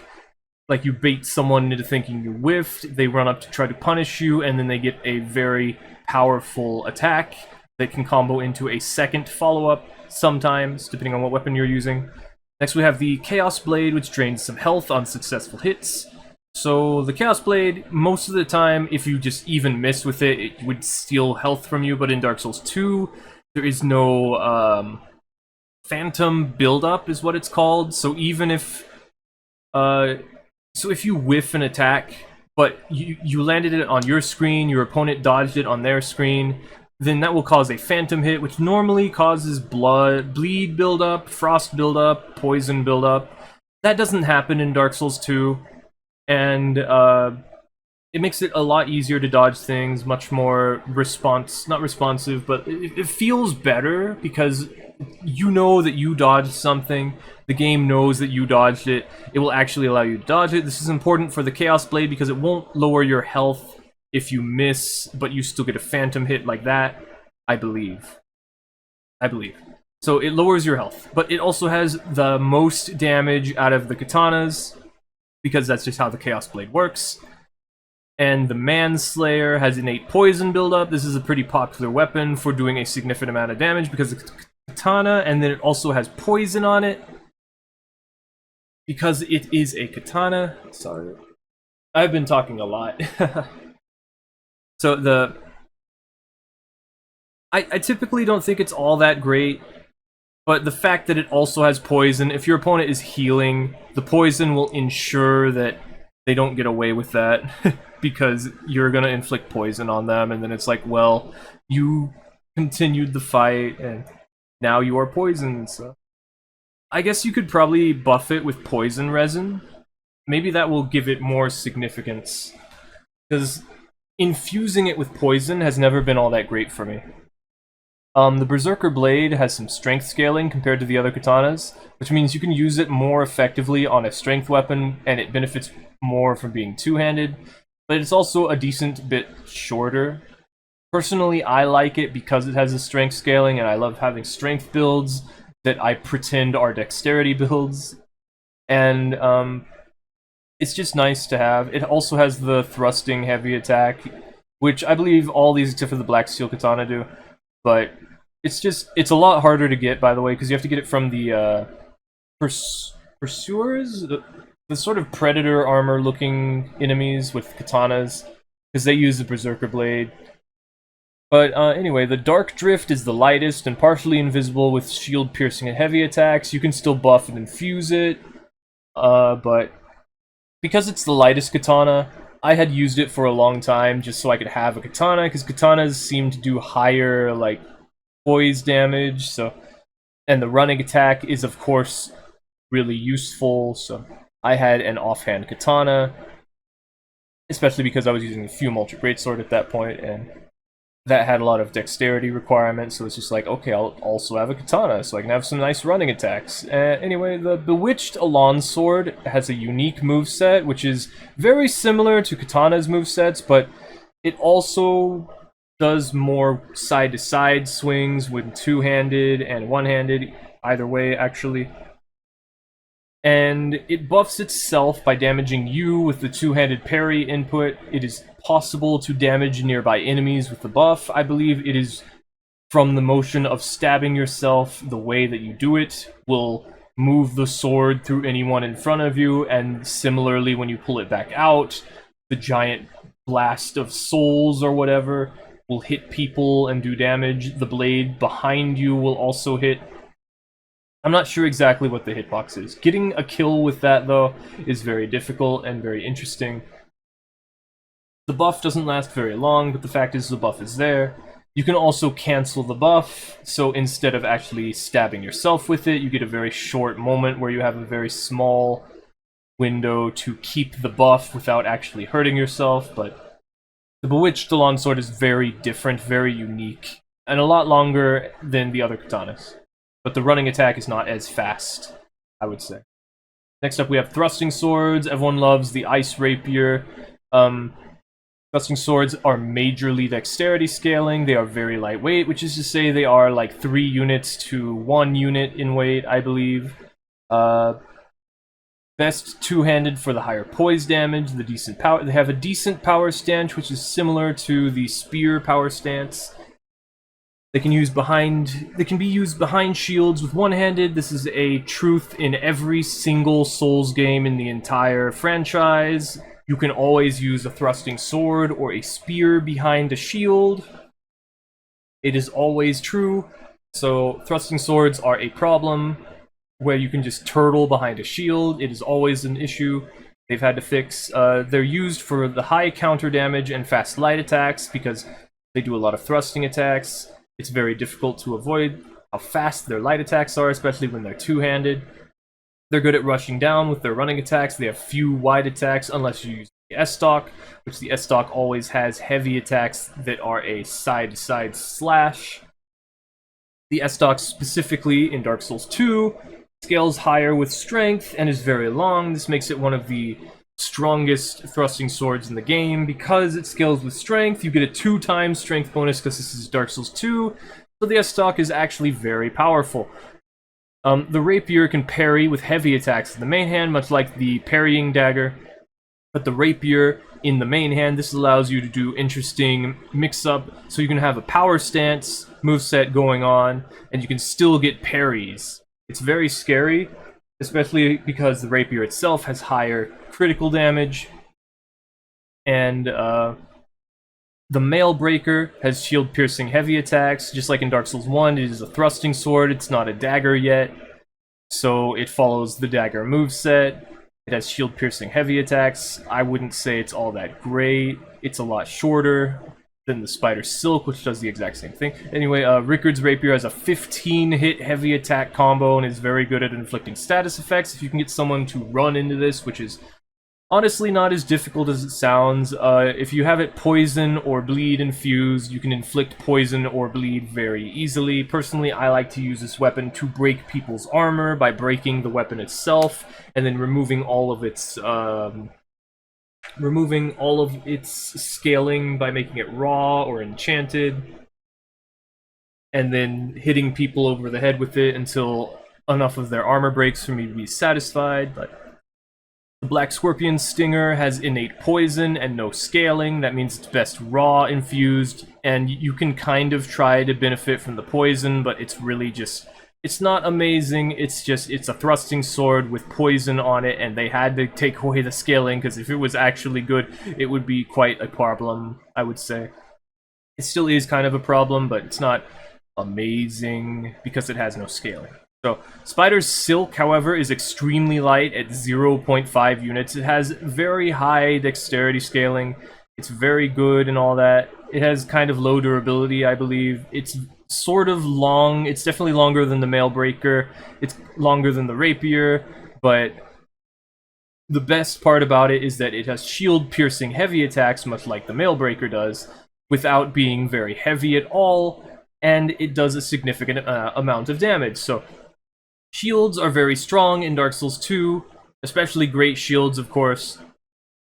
So having Spider's Silk around specifically to deal with shields can be quite useful, because it puts most of its damage through the shield. It's crazy. But then there's also the Ice Rapier, which everyone loves, of course. It fires a Soul Spear during its heavy attacks, which I believe even has piercing and will hit multiple opponents. This takes away durability, but it also has bleed buildup for some reason, probably just because all the other Ilea Moist things has bleed buildup, and anything that it, you know, there isn't really frost yet. So I guess this is supposed to be emulating the frost buildup. That's why they have bleed, because bleed works pretty similarly to frost in Dark Souls 2. But the Ice Rapier, it also has magic damage because of its Soul Spear ability, so it actually is a pretty effective weapon. It's also particularly long, but it's very one-dimensional. I would still say the S-Stock is better than it. And rapiers in general are just pretty strong. But the thing is, if you run into rapiers or thrusting swords all the time, you're going to have to figure out a way to deal with them. So once you figure out how to deal with them, it stops being as much of an issue, and then it gets boring. So then there are axes. Axes are majorly strength scaling. They have varied weights. Some of them are particularly heavy. They are best one-handed, but they still benefit from the two-hand strength bonus. It's still beneficial to two-handed for the strength bonus boost, is what it says here. Best one-handed, but still beneficial two-handed for the strength boost. There, okay. So, axes, they have a better moveset when they're one-handed. The way that you swing them is a little bit better. You travel a somewhat farther distance than if you were using them two-handed. It is not identical. It looks a lot more like the falchions swings from Dark Souls 1, where it's just side to side without really going anywhere. And the heavy attack is not that great when two-handed, and it's not that great when one-handed either. These are very effective running attacks. Yeah, they have more effective running attacks. I believe it works how it does in Dark Souls 3, where it does an overhead chop running after someone with them. It works similarly two-handed. They have sweeping moves, which is to say the light attacks do sweeping attacks. I don't think you should ever do the heavy attack, but if you were confident you were able to punish someone's heal with it. The problem is the one-handed heavy attack's follow-up is much shorter than the initial chop, so you have to be particularly close. So the notable weapons, the Butcher's Knife, which is particularly long, it slightly restores health on hits, and it has unique heavy attacks, which are the running forward chop, which follows up into another chop, and the two-handed smash of the weapon into the ground, which follows up into a chop, overhead chop. Does a lot of chops to the Butcher's Knife. The Girm Axe is actually a great axe. You hold it on your shoulder, you swing it like a great axe, so it does like forward-moving chop attacks, no matter what you do, if it's one-handed or two-handed. I believe maybe two-handed does side-to-side, but I do not remember testing that. The heavy attacks are always chop attacks. But moving from that, the Dragon Slayer's Crescent Axe is definitely my favorite axe. It has the uppercut swings, as I call them, which do from the ground up and then from the side to side. And then it has the heavy attacks, which are the best part, which are one-handed heavy attacks. It does the lean forward slash, and then it does the side-to-side slash, much like the Haid Knight sword does.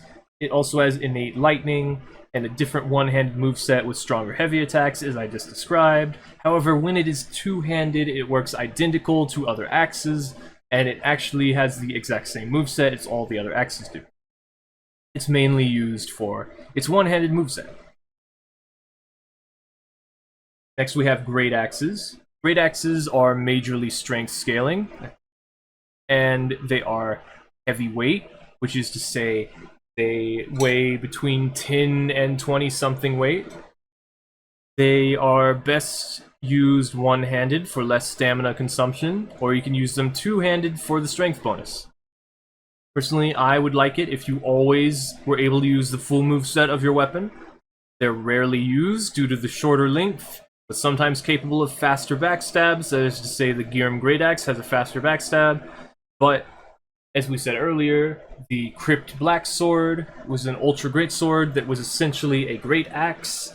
So included within the great axes is the Crescent Axe, which is only a great axe in name, much like how the Red Rust Sword was not actually a straight sword, it was actually an axe. The Crescent Axe is actually just an axe with an alternate one-handed moveset, which is to say it has the moveset of the Crescent Dragon Slayer's Crescent Axe that we saw earlier, which makes sense because they are both Crescent Axes. They do the down, up, side-to-side swing, and the heavy attack, which covers a wide area, and then does another side-to-side.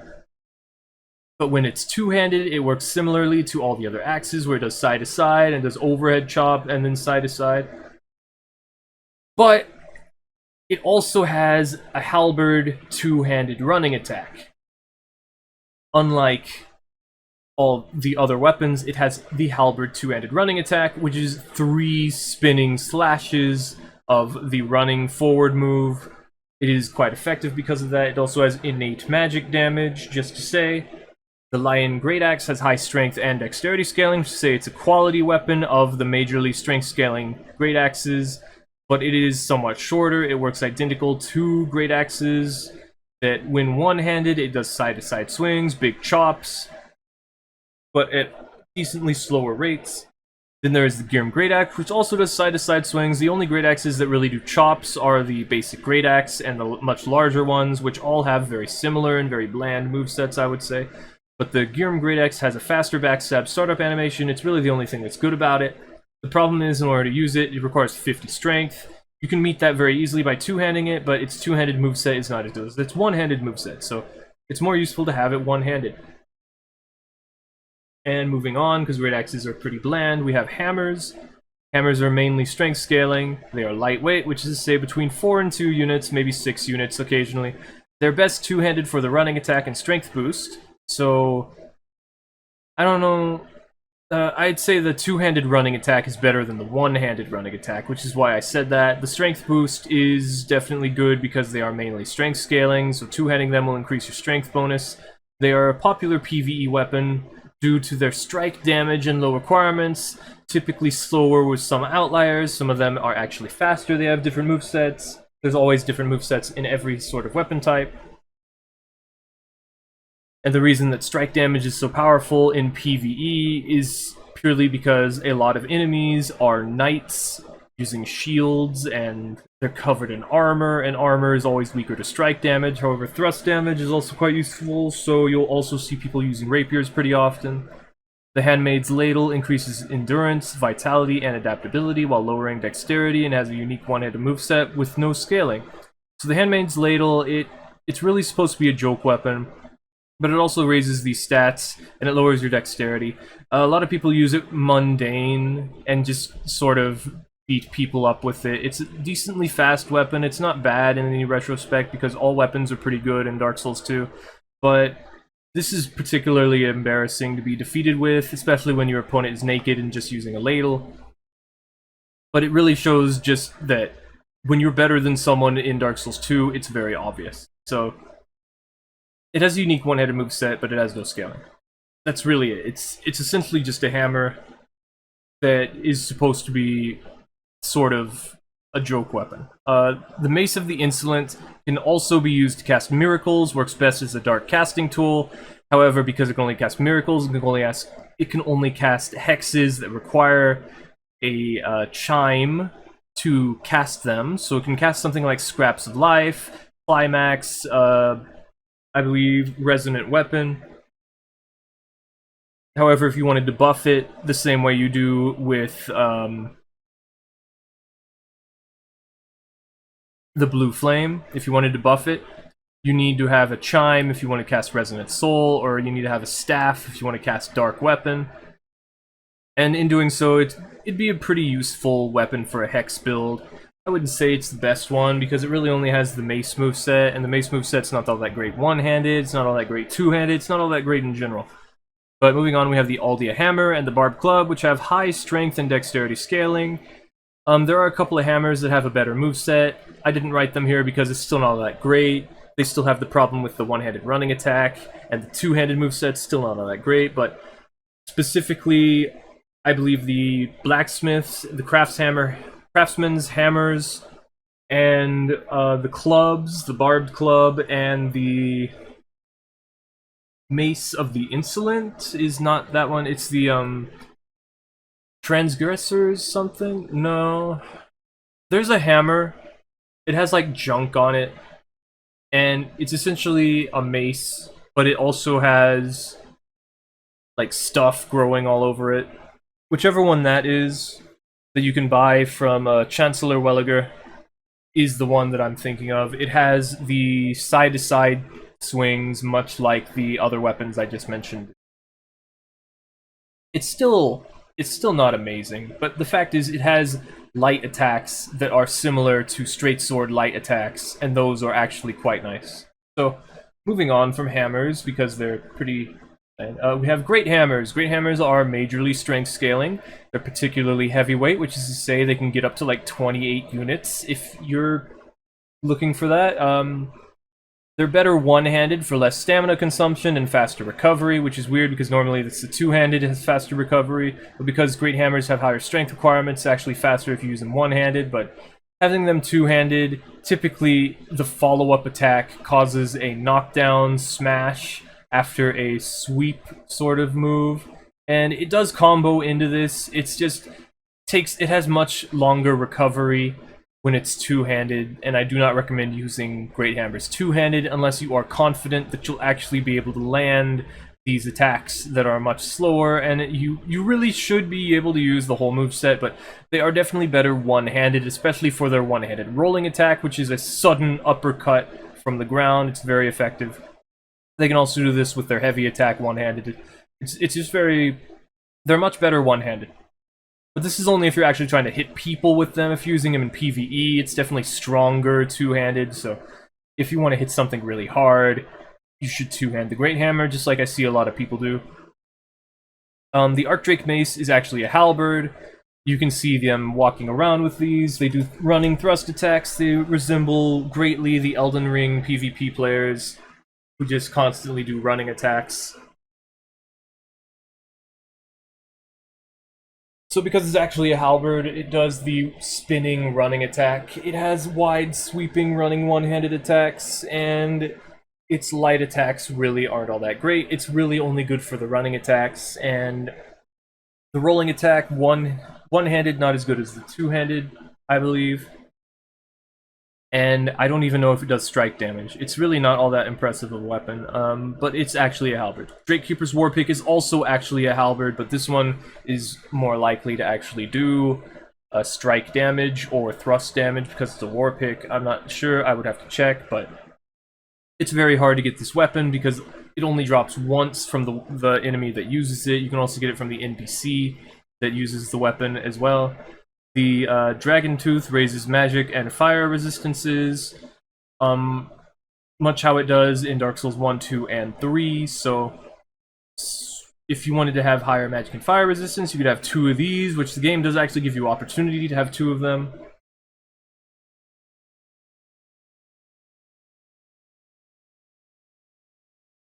Other than that, the Dragon Tooth doesn't really do anything particularly significant. It really just raises your magic and fire resistances. The Sacred Chime Hammer has innate dark damage, and it fires projectiles with its two-handed heavy attack. You get this from Velstat's Soul. It has the innate dark damage. You can buff it, you can infuse it, much like you can with most everything except for the Dark Moonblade. It fires projectiles with its two-handed heavy attack. This is pretty cool. They don't have very good homing, but the fact remains that you can do this. It takes durability away. The Iron King Hammer can be infused. It has an AoE, fire splashes on its heavy attacks. This is important because the Smelter Demon weapons, the Smelter Sword, these cannot be infused. The Iron King Hammer is very similar to them, and it can be infused, which means you should also be able to buff it, much like anything else. The Smelter Hammer has a unique moveset, and it's enormous. I believe it even has a weight of like 35 or something crazy like that, but it has a strength requirement of 60, so in order to power stance these, you need to have a strength value of 90, which is insane. The Smelter Hammer, if you do its running attack, its whole moveset is just, it's unique. It will spin you around and throw you around. It's just so much bigger than you are that it's just a ridiculous weapon. People call it the chicken wing. It's actually very powerful, even though it's very slow, because it constantly pulls people into its attacks. So next up we have spears. Spears are mainly dexterity scaling, but they're also strength scaling, which means they're quality weapons, but they mainly scale off dexterity. They have varied weights, which is to say some of them are super, very big, very heavy weapons, like Yorg's Spear. They're best two-handed for faster recovery and stronger poise damage. You can use them one-handed. They have the similar idea where their running attack works much like a Katanas does, but because of the two-handed, they get stronger poise damage, faster recovery, the two-handed bonus to your strength.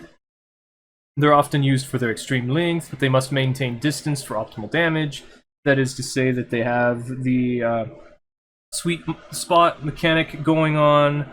So if you are too close to an opponent, instead of doing thrust damage, they will inflict blunt damage. You will hear a sound that's different from the optimal sound, and it will also do much less poise damage. So getting close to a spear is definitely a good way to keep yourself from taking a whole lot of damage from anyone who's using spears. The power stance moveset, similar to the rapier one, it's not amazing, but because you do thrust attacks with 2 spears now, it can be useful. I would say using 1 two-handed spear is a lot stronger, and that's typically the answer for all weapons. Use them. Just use a single one of them two-handed, but curved swords, axes, rapiers, spears. There's a couple of ones that are exceptions to this. Stone Soldier Spear is incredibly long and only mid-weight. This is a spear that I would use, much like people would use katanas to keep people at a distance and just do running attacks with. The spears also have their own, their light attacks. Stone Soldier Spear is incredibly long. It's very good. Silver Black Spear has innate dark damage and the sweeping heavy attacks, much like the Partisan is known for. It does sweeping heavy attacks. So it also has innate dark damage, so it can be quite powerful on a dark build.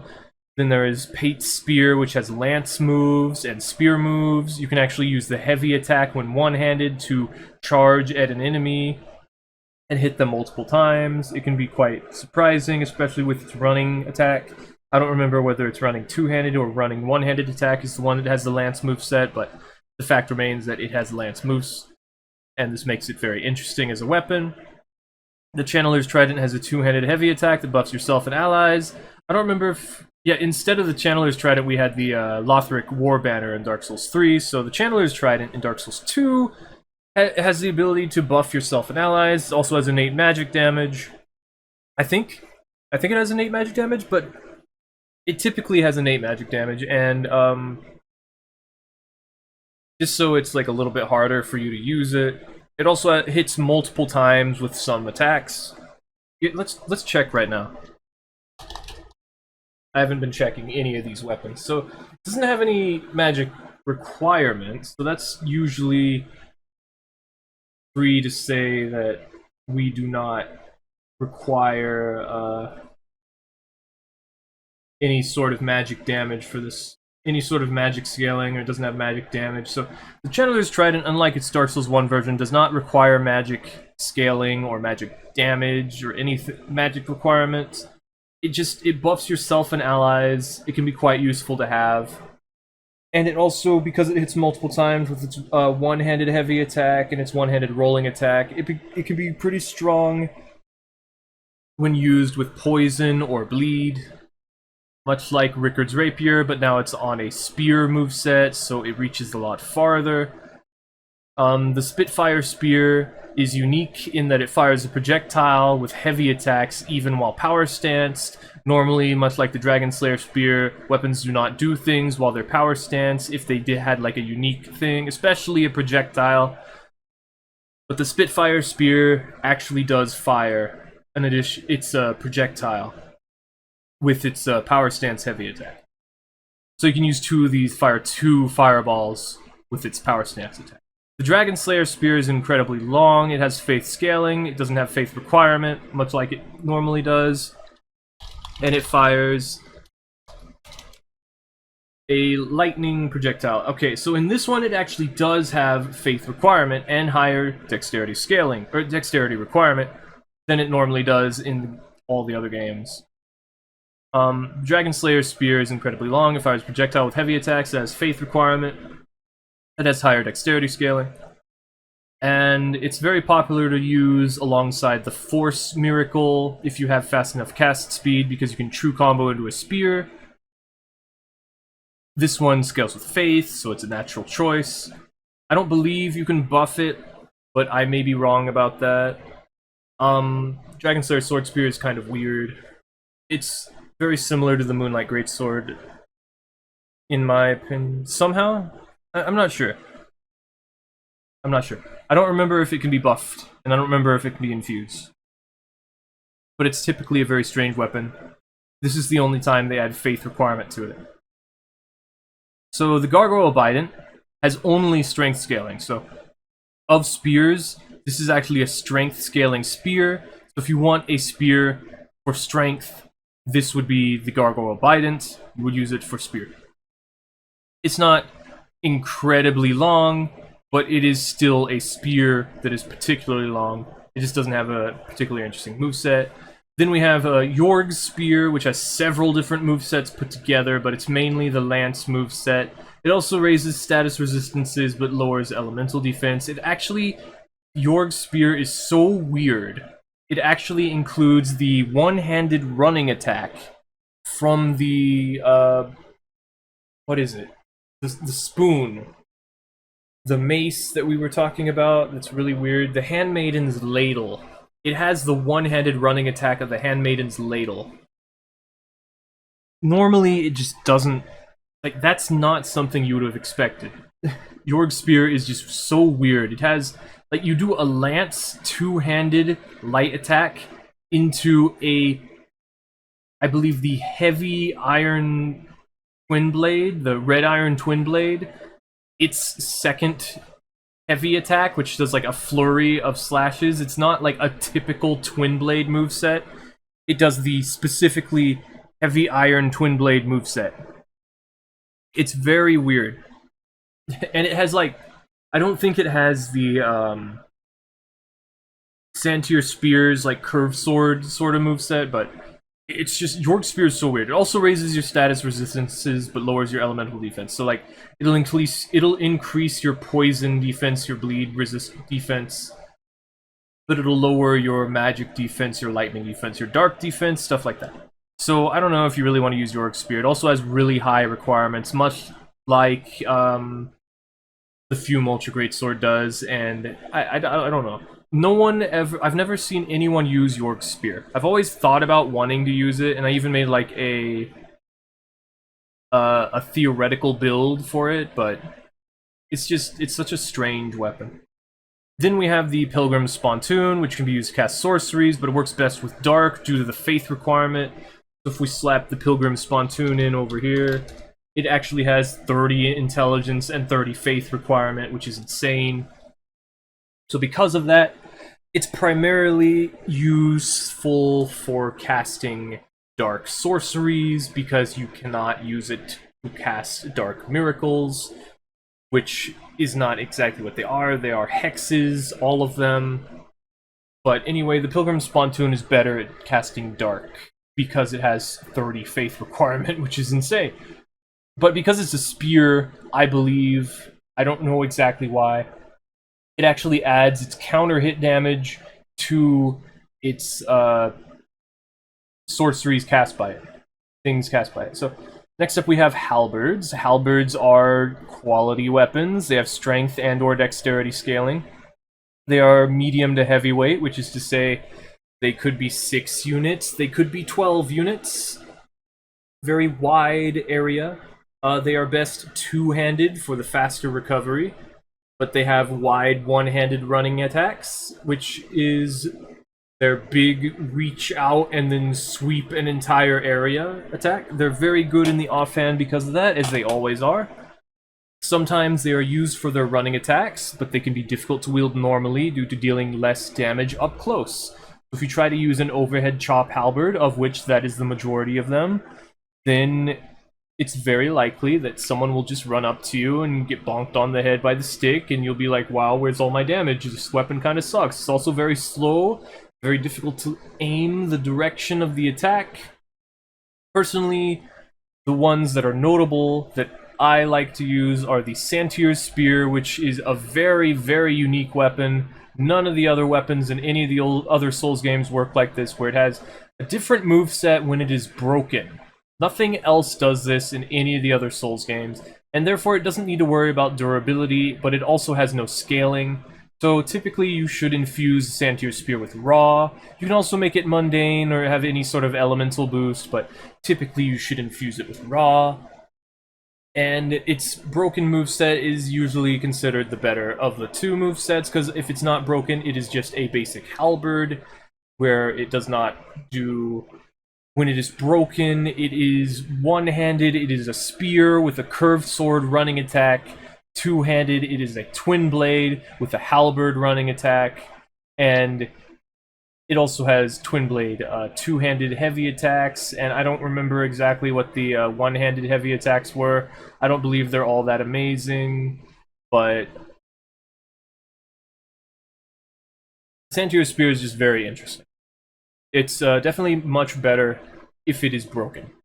And the easiest way to break it is actually to go over to Chancellor Welliger and start attacking him with the spear, or with the halberd, because the halberd passing through him will deal significant amounts of damage to its durability. You should also be careful when you're using other weapons, fighting people nearby Chancellor Welliger who are like buying lightning arrows or something, I don't know.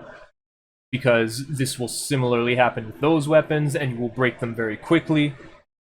But another method I hear is sometimes an option is attacking the cat, Shalquar, who is immortal and you cannot kill her, so attacking her with the halberd wouldn't be any detriment to anybody, but it's still frowned upon because this is a giant fluffy cat, and that's not very nice.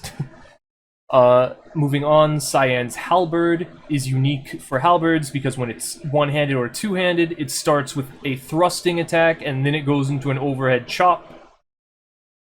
It also scales much harder with dexterity than other halberds do. Personally, if I was going to use a halberd, Cyan's Halberd is one of the better choices because it has the actual thrusting attacks that none of them actually do, except for this one. So this one, because it has the thrusting attacks and the other like good move set, this would be the one I would choose. But it has very high dexterity requirements and scaling. So if you are not using a dexterity build that can go for some more strength requirements, then I don't know if you'd be able to use it. It's kind of difficult. Then there's the Roaring Halberd, which has innate dark damage. This is a very popular choice because the halberds, when you two-hand them, they have that 3-hitting running attack. So if you, it's very difficult to get away from that. The Roaring Halberd, because it has dark damage on top of that, it will do a whole lot of damage if you put Resonant Soul on it. But because it's a halberd, that's really the only thing it does, but it's also really the only thing it needs to do. You can also use it one-handed, have the wide sweeping attack, which is very nice. But other than that, it does the overhead chops and side-to-side swing, which is not very good.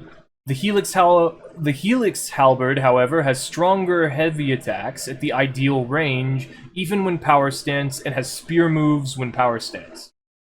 So, normally the Helix Halberd is a halberd. It does the overhead chop when it's two-handed, the side-to-side swing, and when it's one-handed, it does the overhead chop, and then maybe the thrust forward, or the side-to-side swing, I'm not sure. It does the wide swinging slash with its one-handed, and the triple spin with its two-handed running attack. But if you do its heavy attack, it'll do a, like, thrusting, like, heavy spear attack, which extends this little bit at the end, which, if you hit directly with the tip, will do an incredible amount of damage.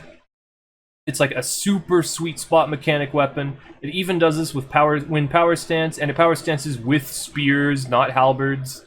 So it can be quite useful if you're using two of them and you really want to do a whole ton of damage, but it's quite difficult to do. And then we have the Wrathful Axe, which is just a halberd, but it's incredibly large.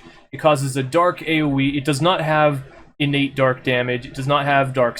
I don't think it has dark scaling, but it does not have innate dark damage. Okay, so it does have a faith requirement, but it does not have dark damage. It causes dark damage with its AoE when it's two-handed and using a parry input.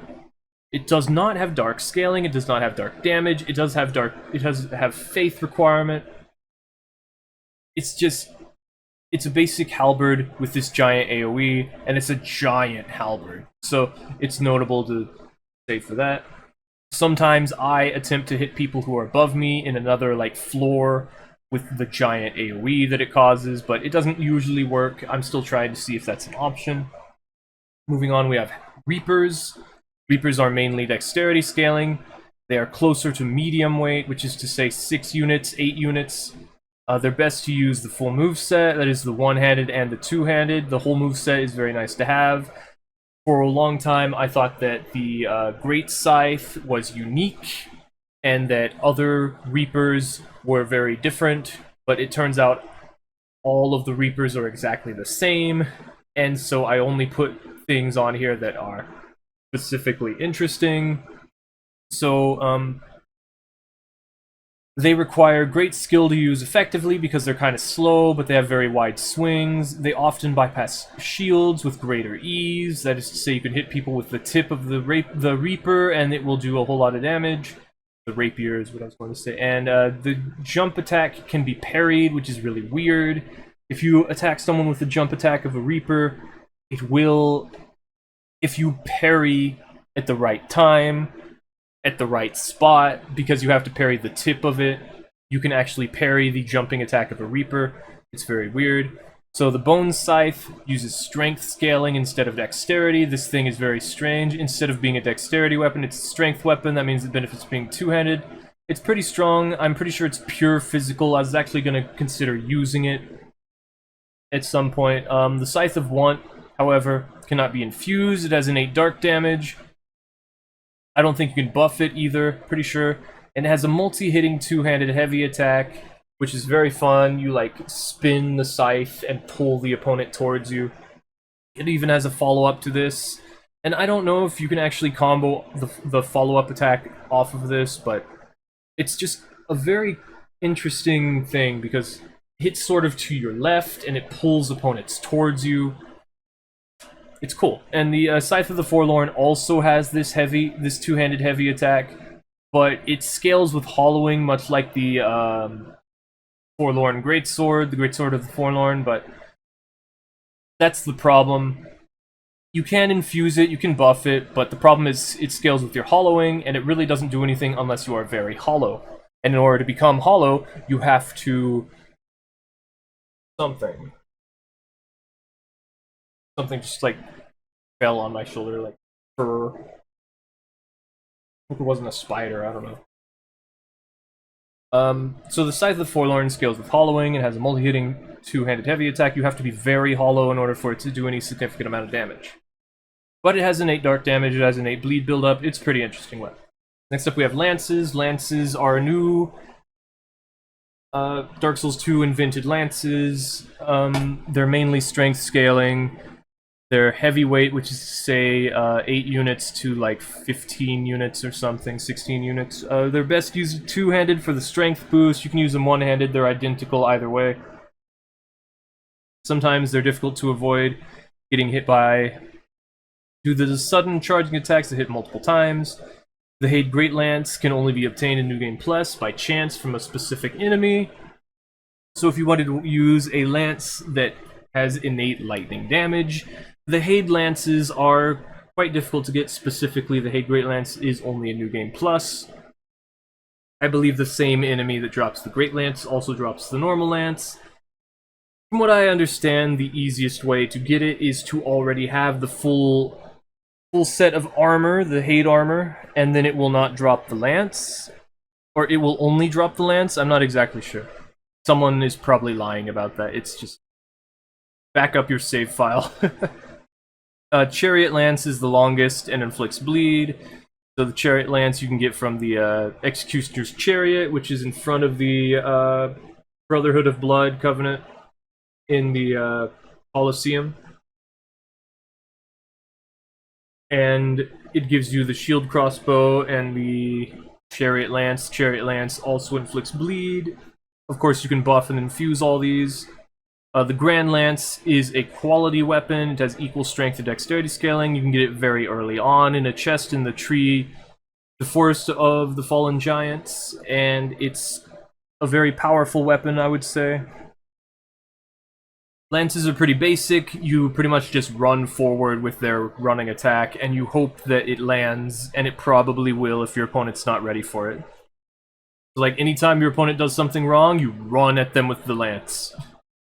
Every other time, you bait them with the sudden, like, kind of wonky hitbox of the light attacks. Lances are pretty basic. Up next are Twinblades. Dark Souls 2 invented Twinblades. They are inconsistently scaling, but higher dexterity requirement weapons. They are medium to heavyweight, which is to say they can have 6 units of weight, 12 units of weight, 16 units of weight, I'm not exactly sure. They're best two-handed, but ideal to use the full moveset, that is to say, the two-handed moveset hits multiple times, but the one-handed moveset, if you do the rolling attack, that also hits multiple times, and the one-handed moveset has wider swings, faster recovery, but because the two-handed moveset hits multiple times, the durability was lowered much faster, so they increased the durability to much higher amounts, so it's very unlikely you're going to break your Twin Blade. They're often used for their multi-hitting attacks, but they also have wide-swinging singular attacks, so anything that hits multiple times is going to apply a buff a lot faster, so if you wanted to inflict poison, you could possibly use these with poison infusion, or you could use poison pine resin, I'm not really sure. Ideally, you would want to use like lightning infusion, maybe magic infusion, and buff it on your Twin Blade. It does a little bit more damage just because it hits multiple times. The Red Iron Twin Blade, however, is very unique among the Twin Blades. It has high strength scaling and a unique moveset. Nothing else copies its moveset except, like I said, perhaps Yorick's Spear, which is trying to steal from the much rarer movesets that you never see. The Red Iron Twin Blade itself has incredible damage behind it. It usually only hits once with its first attack and then multiple times with its follow-up attack. And it's just an incredibly powerful weapon, and I've never actually used it, and I really kind of want to, but I've never like felt like it to an extent that I actually have used it, because it's just such a weird weapon to me. But the Sorcerer's Twin Blade is the other Twin Blade that's sort of unique. It's a very interesting weapon because it's a Twin Blade that can cast Sorceries but not Hexes. There's a spinning power stance heavy attack.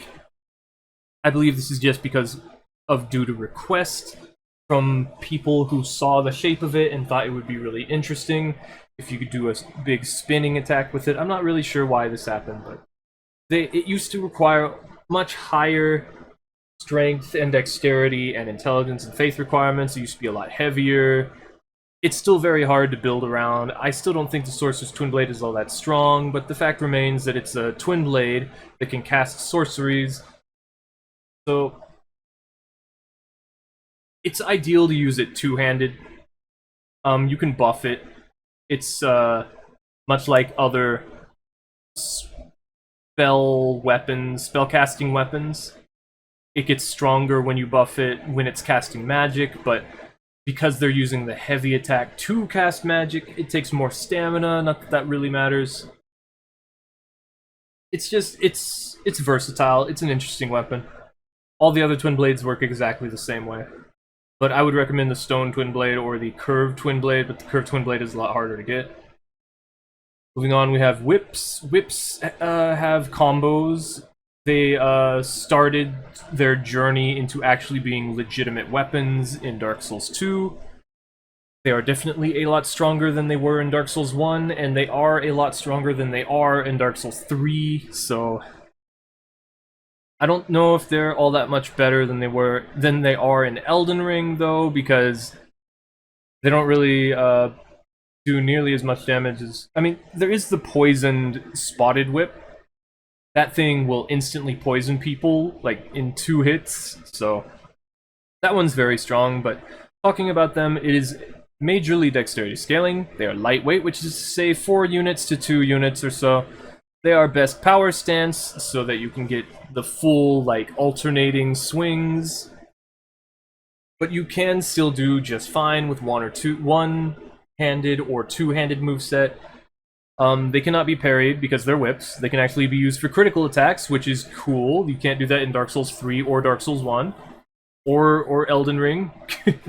It's only Dark Souls 2 that you can use whips for critical attacks, which is crazy, now that I think about it. They're mainly used for their long range, and they inflict status effects really well. So the Notched Whip has high innate bleed. So if you want to inflict bleed, the Notched Whip inflicts bleed. But I don't think you want to do that. I think you want to inflict poison.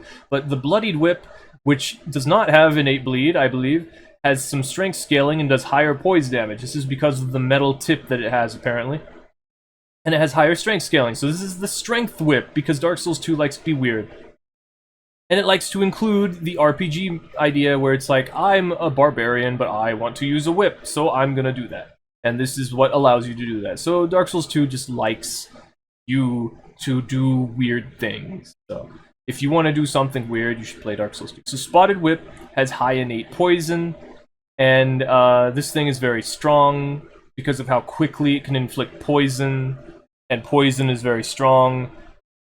But if you wanted to do actual damage, the Old Whip has very high damage with further bonus damage against hollows, including players. So remember when we said those weapons that scaled with hollowing? Well, this scales with hollowing of the opponents. So if you run into someone who's using a forlorn weapon, it's very bad for them.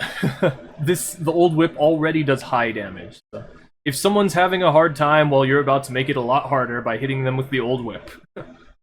The Old Whip is very strong. You can practically two-shot people. And whips have really good running attacks. And whips have really good light attacks. But their heavy attacks are very identical to their light attacks, with different timing and a little bit more damage. So the rolling attacks also very identical to their light attacks. The best part are the running attack and the light attack. So whips are very strong. Claws. Claws, surprisingly more often, scales with strength. They're very lightweight, which is to say 2 units to maybe 0.5 units, depending. Their best power stance, so you can hit with 2 of them very quickly. You can do roll punching attacks, and most often they're used for their longer range and very fast power stance moveset compared to fist weapons.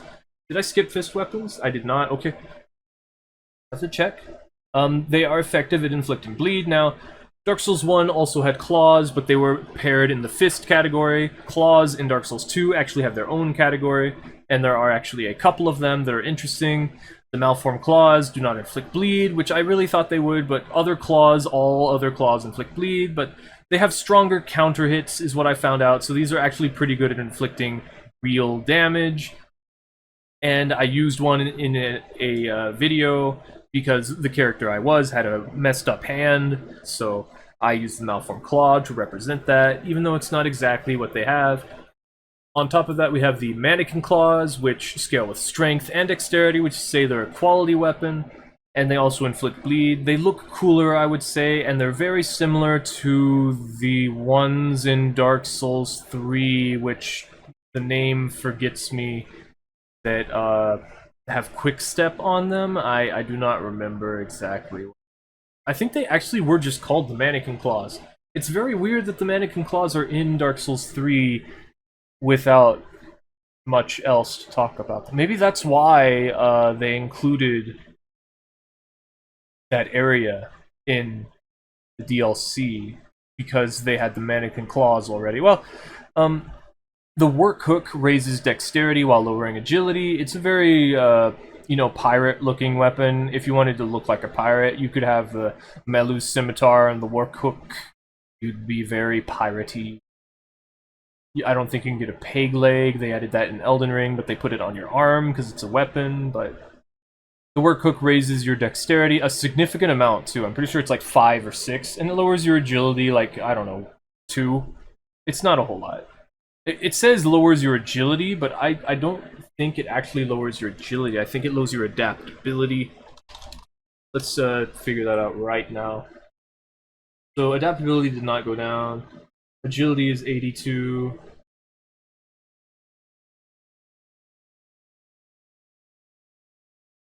Still 82. Still 3. I don't think it applies that effect in this calculator. But it's supposed to lower your adaptability. And the Work Hook is just like, the hook. So, fist weapons, we're including the Vanquisher Seal with this. They have very high scaling in strength and dexterity, which is to say they're quality weapons, but they have very good scaling, especially the Cestus. They're nearly weightless, which is to say they have like 0.1 to 1.5 weight. Their best power stance, so that you can get that very fast punches going. This is technically not true for a majority of them, now that I think about it, but the Cestus is best power stance, and you're going to be using that one more often than anything else, just because of how fast it is compared to the other two movesets. Often used for their fast attacks and high scaling, there are a few options.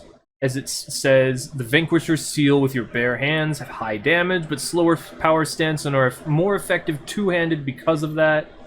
The reason being the Vanquisher's Seal, I guess it was just too strong.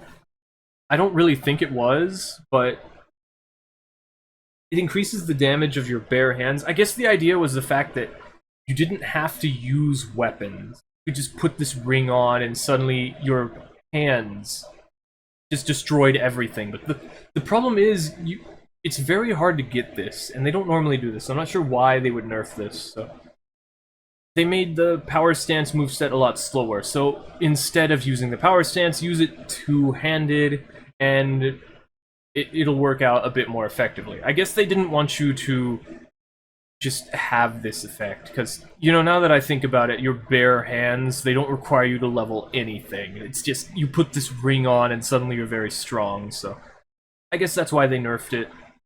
You don't need investment or anything, it's just...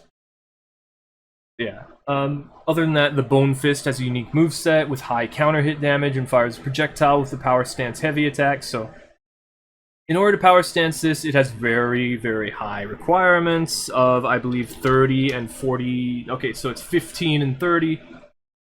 My build that uses it has 50 strength and 45 dexterity, I believe, specifically so it can use the full moveset and do a ton of damage with it. I think they have higher dexterity scaling, but it doesn't really matter. They are a quality weapon, they have incredible scaling in general. And either way, the Bone Fist is the most unique one. If you use it two-handed, its heavy attacks will cause knockdown. If you use it power stance, it fires a projectile with its power stance moveset. Its heavy attacks with the one-handed moveset is still really strong. And it's very reminiscent of like Street Fighter moveset. You have your Shoryuken with your rolling attack. You've got your stamp, like Akuma likes to do at the start when he's powering up his stuff. And you have your Hadouken. It's cool. But other than that, the Cestus is generally considered the best moveset. If you put one in your main hand and you put anything else in your offhand, you get the Cestus moveset. It's a lot faster. It allows you to use roll punches, and it's very strong. Moving on from fists, we have bows. Bows are higher dexterity scaling, but they also use strength, which is to say they're quality weapons. They're lightweight, which is to say they have 2 units to 4 units of weight, maybe 6 or 8 units depending, but there is no moveset, but you can do jump attacks and guard breaks. They also receive the strength boost from two-handing to meet strength requirements. So you could theoretically beat someone with a bow. It's just like punch someone with a bow. It's specific to the jump attack, and you can perform guard breaks, but it's very difficult to get the input for that instead of firing an arrow. But you'll often do it on accident, and then you'll be in big trouble, and it's definitely something you need to watch out for. You need to be a little bit careful of. They have incredible predictive tracking.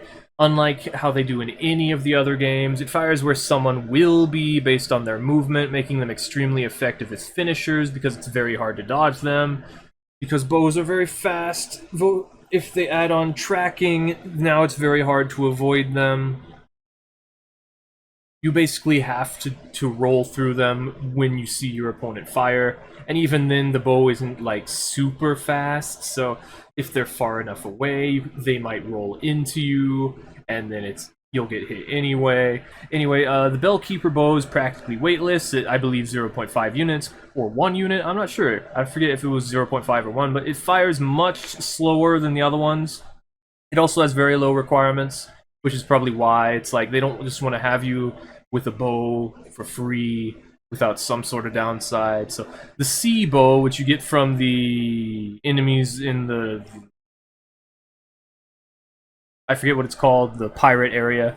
I always forget what it's called. No Man's Wharf. And I don't remember what the enemies are called, but Varangians, they drop the C bow if they are an archer, if they already have a bow. And the C bow that they drop has the longest range fall off, so if you're trying to shoot someone with a bow from a long distance, this is probably the ideal one to do that with. And then there is the Dragon Rider bow, which has higher strength scaling and innate magic damage, so if you wanted to be a strength bow, or you wanted a magic bow, the Dragon Rider bow is the bow for you, but again, it's kind of slow because of how heavy it is, so again, it's not amazing, but it does some pretty high damage, especially because it gets the higher strength scaling. And then there's the Bow of Want, which is a faith bow. It fires lightning, a lightning spear with its parry input when you're two-handing it, because you have to two-hand it, so you can have some free lightning spear shots with it. It's kind of difficult to aim, because you have to activate the lightning spear, and then while the lightning spear is firing, you have to aim the arrow. You can't just use it while it's locked on. It doesn't really have any tracking to it. You have to sort of aim it yourself. So it has innate lightning damage, so you can use it alongside lightning arrows. It's very powerful. It's also sort of small, so it fires decently fast. I would say if you wanted a really fast one, you would want to use the composite bow or the short bow. And then there's, of course, the black bow of Ferris, which I believe scales even higher with dexterity, but it's not on here because it's not all that significant, because it's just a basic bow. And moving on, we have Greatbows, of which we have a variety to an extent. Many more Greatbows than we do in all the other games, I would say, except for maybe Elden Ring. Elden Ring has pretty good ones, but this is the one that has like the more interesting ones, I would say. They're mainly strength scaling with dexterity scaling as well, which is to say they're quality weapons. They're right below heavyweight, which is to say they have like 9 units, 11 units, not exactly 12 units of weight to them, so there's no moveset. You can again do jump attacks and guard breaks, and they receive the strength boost from two-handing to meet strength requirements. They often are used to knock down distant opponents and cause heavy counter hits, so that means they do very big damage on counter hits. And I believe you can actually sort of turn with Greatbows while you have it ready, because you can't move while using a Greatbow, but you can move using a bow. So, unlike in the other games, you can actually turn around a lot easier than you could while you're locked on. It's interesting to think about, but it's ideally you'll just turn around by using the unlocked aiming effect anyway, but you're going to be firing from a target at a distance. It's not as good as just using a normal bow, but they're still really strong, and they cause knockdowns, so they're still effective weapons. The Elan Greatbow is the lightest, and that's really it. It fires a little differently from the other ones, because you can sort of stand while you're using it, instead of propping it up on the ground like you do. The Possessed Armored Greatbow has high dexterity scaling and innate dark damage. Because of this, it also has really high requirements, I believe. Let's check it out real quick. Possess Armored Greatbow, yeah, 40 dexterity requirement, and similarly, this one below it, the Twin-Headed Greatbow, has 45 strength requirement. It has very high strength scaling. It has the longest range fall off, so if you wanted to shoot really far, you could use this one, which is interesting to think about because this is the strength bow, and strength, you can meet the requirements by two-handing it, and you get a 2x strength bonus, so at the same time, it reaches the farthest. It's also the easiest one to use, I would say, which is interesting to think about, but it's very cool. Doesn't have anything great about it. It's really hard to get. You can get it in the Frost DLC. It's behind a series of hidden walls and platforms. Up next is Crossbows, also on the Possessed Armor Greatbow. There's no dark damaging great arrows, so that's kind of weird. But Crossbows, normally they have no scaling. Normally they're lightweight, which is to say 4 units or so. They're better one-handed, but capable of power stancing. This is the only game that has power stance crossbows, which is pretty cool. They have predictive tracking, but less damage, which is to say they work a lot like bows. They will shoot where your opponent's going to be. They have less damage because they have no scaling, because bows are just that much stronger. Power stancing can still lead to high burst damage. This means that you can shoot 2 shots at once and do some pretty significant damage with that. The Avalon fires 3 bolts in succession. This makes it particularly useful if you wanted to shoot someone with, like, lightning infusion, and then, I don't know. If you want to make sure you hit someone more likely. The shield crossbow is the one that everyone uses if they really want to. It has the ability to block attacks while aiming shots. It's not very strong at all, but the fact remains that if your opponent tries to attack you, you can just let go of your block as they hit you, and then, or like right after they hit you, and then you will shoot them during their recovery. So no matter what, they are going to get hit, and that's what the shield crossbow does. So it's still not very high damage. It's just the idea is there's nothing your opponent can do to stop you from shooting them for that final attack, unless they get behind something. But then it has predictive tracking, so you can still shoot it at them normally. And then there's the Sanctum crossbow, which has innate dark damage. It also has dark scaling. It fires a massive dark damage projectile with a two-handed parry input, much like the Bow of Want does.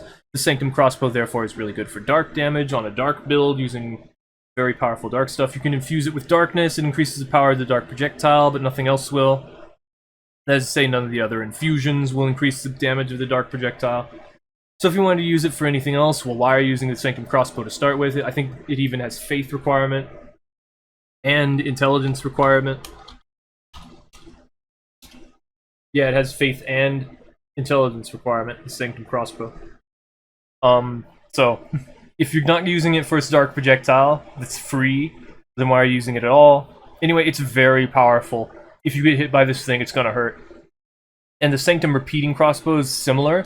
It works like the Avalon does, where it fires 3 shots very quickly. And it also has innate dark damage. There are, in fact, dark bolts, by the way. And it fires multiple dark projectiles with the two-handed parry input. It's not as strong as the Sanctum crossbow, but because it has more utility by firing 3 bolts, and it fires a whole bunch of projectiles, I personally like to use it as a sort of blunderbuss. And it's an interesting idea. But you have to two-hand it before you can do that, so... It's also a lot heavier. It has, I believe, a higher strength requirement, even. Yeah, it has a higher strength requirement, higher dexterity requirement. It's a lot harder to use than the Sanctum crossbow, but it's a lot cooler. Then we're on to magic. Here we have Staves. Staves, majorly intelligence scaling. They're lightweight, not typically effective as melee weapons, but more useful in the offhand. You have plenty of spell-casting weapons, if you wanted a melee magic thing. Dedicated sorcery casting tools that deal more damage than weapons that can do similarly. Often higher damage is preferred. So, for Staves, if you were using a melee weapon that can cast magic, a staff is still going to be better at casting magic than the weapon. However, you can use the staff to buff the weapon, and then the weapon is stronger than the staff, so that is something you can do. It's very temporary, but it's going to last as long as your intelligence, which is another thing to think about. Duration of buffs is dependent on the stat that they require to cast them. So the higher your faith, the longer your sunlight spear is going to last, your magic barrier is going to last, your sacred oath is going to last. The higher your intelligence, the longer your dark weapon is going to last, and the longer your crystal magic weapon is going to last, your magic shield, your, I think, cast light, I'm not sure about that one, but yeah, you'll get more orbs with homing soul mass, all the good stuff. Affinity, pursuers, whichever one it's called in this one, I believe it is affinity, also requires you to have higher intelligence. We'll get more on this later. I'm rambling on, I'm sorry. For Staves, we have the Witch Tree branch, which has the highest casting speed of Staves and the lowest weight. The Witch Tree branch is one that I often like to use, specifically because it's fast and it has low weight. So if I wanted to make a particularly heavy magic build, I will try to use that one. The Staff of Wisdom can only cast normal sorceries. You have to cast the blue ones. You do not get hexes. It's the strongest staff for them. So it has the highest scaling, but it's also particularly average speed, but I don't think that particularly matters. I don't know exactly how casting speed works in Dark Souls 2. Normally what I do is I get casting speed up to like 200 by increasing intelligence and attunement, and then I get whichever staff does the most damage, and then I don't worry about it, but I believe having faster speed is always usually the way to go, so it doesn't really help you. You don't need the clear blue stone ring. Like, You get to 100-something cast speed, it's pretty good. Just don't worry about the staff. Use the one that you think is best. Like, you want the lower weight because you want to save on weight, or you want the strongest staff because you want to do a whole lot of damage, then go ahead and do that. Don't worry about casting speed unless you really want to make a pure magic character, in which case then I would worry about casting speed. But moving on, the Sunset Staff is the strongest staff for hexes. It can also cast sorceries. The Black Witch's Staff can cast sorceries, miracles, and hexes. Oh, and the Sunset Staff you can infuse. You can infuse these just like normally. So Sunset Staff is also the one that sort of has a orbiting ending port. It looks like an astrologer's sort of staff. It's very interesting to think about. But the Sunset Staff is really weird because you can also. It's the strongest staff for hexes, but you can also cast sorceries, and it's still pretty good at it. I believe it even has, like, somewhat faster casting speed. But anyway, the Black Witch's Staff can cast sorceries, miracles, and hexes, which makes it the best one for casting dark magic in general. All of the hexes. It can cast any hex. And it can also cast any sorcery or miracle. So, because healing miracles only care about what your faith requirement, or your faith level is, it's still very useful at healing you. So you don't really need a chime when you're using the Black Witch's Staff, unless you also want to do, like, lightning stuff. But you can still use the Black Witch's Staff to do lightning stuff, it's just, it won't do nearly as much damage, and it's very good for hexes, more than anything, but it's still, the versatility is the entire point, so I'm just mentioning you can cast healing miracles just fine, or buff miracles. It's just very nice for that. Azal's staff is very weird. I don't think it's very good, but it has very high scaling in both dark and sorcery, and magic, you know, but it has very low durability. It has like 4 durability. It has very low casting speed. It's like 60 casting speed, and it lowers your maximum casts.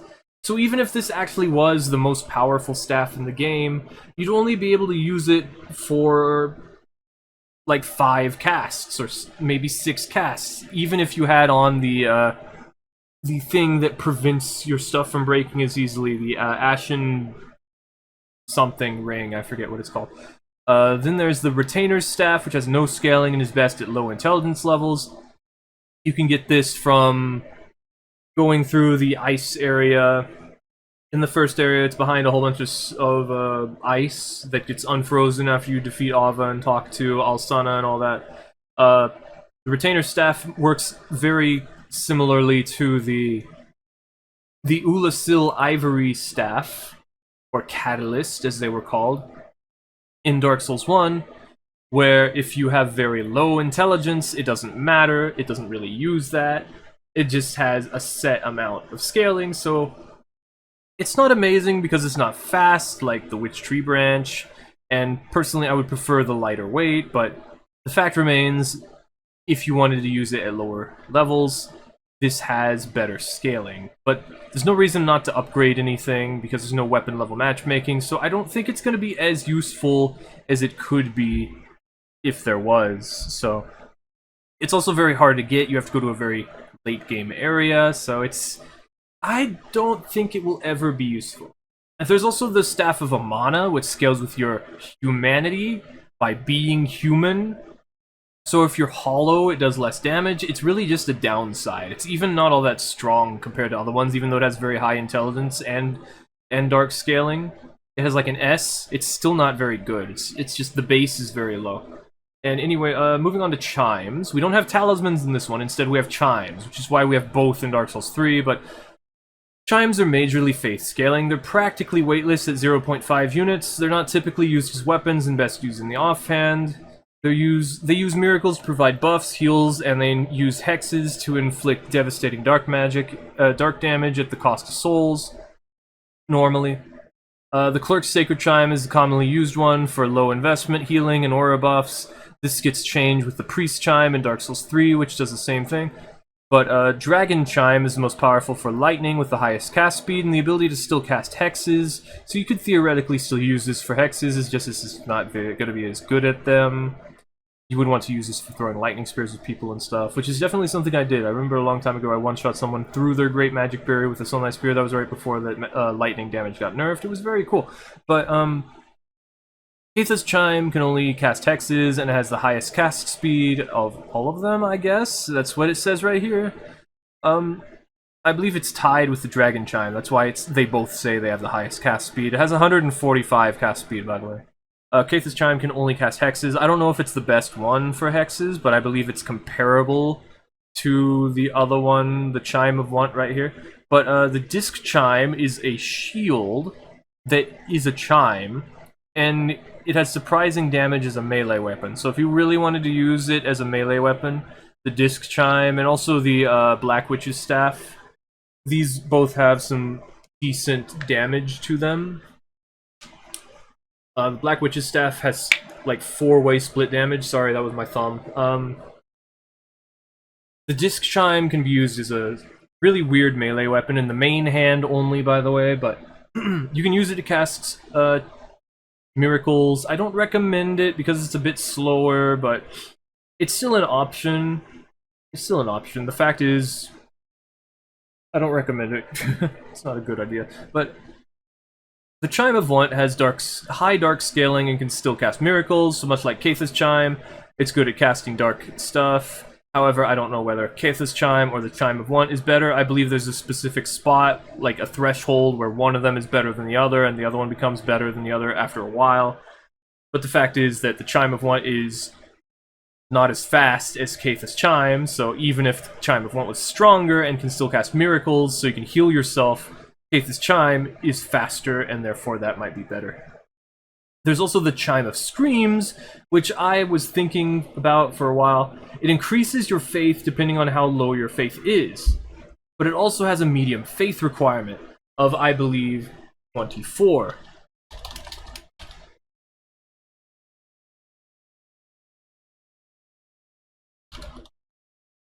$26. So by the time you can actually use the Chime of Screams, it's no longer beneficial to you to use the Chime of Screams, because its benefit of increasing your faith doesn't matter anymore. However, because we've been playing Elden Ring, and Elden Ring has a lot more things where it's like you want to use 2 of these seals so that you can get a 30% bonus instead of a 15% bonus because they stack with each other, that made me think, well, why don't I use 2 chimes in Dark Souls 2? You can use a Chime of Screams alongside another chime, and then you can temporarily reach a faith requirement for something else. So, you can use... It has the slowest casting speed out of anything. I'm pretty sure it has 30, maybe 25 casting speed. It's very slow. So the Chime of Screams is not something you want to use by itself. Instead, you would want to use it for its faith boost alongside something else so that you can cast stuff faster and you get that faith bonus. But even then, I don't know if it's all that great, because you could also use the Vessel Shield or something similar to get some smaller boosts. This one, however, is something that is significant, because I was talking about earlier where you could use Great Heal Excerpt at 12 faith. Well, let's say instead you have 10 faith, you can put this chime on, you can put another chime on, suddenly you have enough faith to reach the requirement and without really putting any numbers in. It's just a very optimal way. I don't think you'll ever need to do this because level-based matchmaking isn't really a thing in Dark Souls 2. Instead, we have soul memory. And I didn't really say that at the start, and I should have, but yeah. Sorceries. We're moving on to sorceries. So, soul arrows are plentiful and effective projectiles now with slower homing variants. There's also homing soul arrow and heavy homing soul arrow. These are recommended. All of them are very good.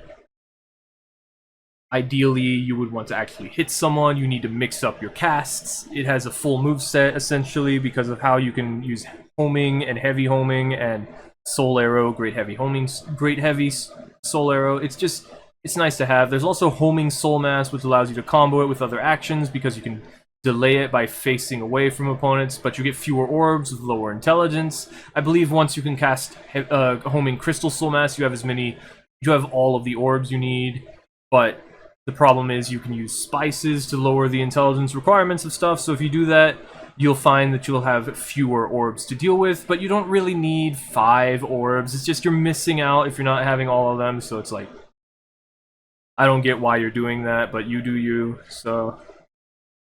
There's also Soul Spears, because Soul Spears typically are the powerful version of Soul Arrows, where they pass through multiple targets, they deal massive damage, they have fewer casts. In Dark Souls 2, for some reason, Crystal Soul Spear takes up 2 spell slots. I understand it is a stronger version of Soul Spear. I don't know why they really had to do that. I don't feel like it was that necessary to do that, but I'm gonna have to say that it's okay, it doesn't really matter, I just won't use it. I mean, I wasn't gonna use it anyway. I prefer utility over damage when it comes to magic, unless it does a ridiculous amount of damage, but when it comes to sorceries, I prefer utility. Soul Spear Barrage, unfortunately, when I was looking at Soul Spear Barrage, I was like, oh, Soul Spear Barrage? This thing's gonna fire a whole bunch of Soul Spears? That's so cool. It's just a whole bunch of tiny projectiles. They're not even as big as Soul Arrows. They fire in a set direction, they do massive poise damage to PvE. So in PvE, if you're fighting like an armored boss like Rame, then you can just blast him with Soul Spear Barrage. If you also have Stone Ring on, it's going to shred poise, and it's just going to get them stunned for quite the while. It's very nice, but you still need to be careful. It's not going to be a guarantee. Like, they still have a lot of poise. You need to be careful. Soul Shower has strong homing but long cast time. Soul Shower, I like using Soul Shower, but the problem is it tries to go straight down. It punishes opponents from going towards you rather than forcing them to come towards you by having really good tracking so that more of the shots will miss. I guess it's a lot like Star Shower in Elden Ring, but Star Shower is very powerful because of that, so I would say Soul Shower is a bit more fair. But it's very slow. At least it is when you have low cast speed like I usually do, but... Moving on, Soul Greatsword covers a wide area, it hits through obstacles, this is the first time Soul Greatsword and anything that revolved around like melee-based sorceries started existing.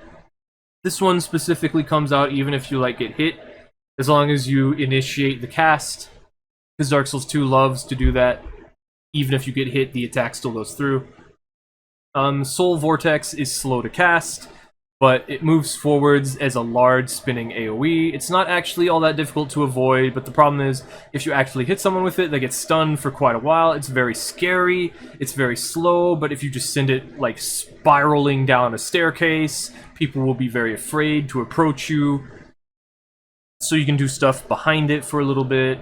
Personally, I think it's very useful, but it's not very amazing because of how slow it is. But Soul Bolt fires a laser in a line starting from the ground up, and it has short range, and I thought to myself, that's kind of what I want in what Soul Vortex is doing, but it doesn't have nearly as much range, and it's kind of small. Well, good thing there's also Focus Souls, which is a much larger variant with 4 beams. It does exactly the same thing, and is much harder to avoid.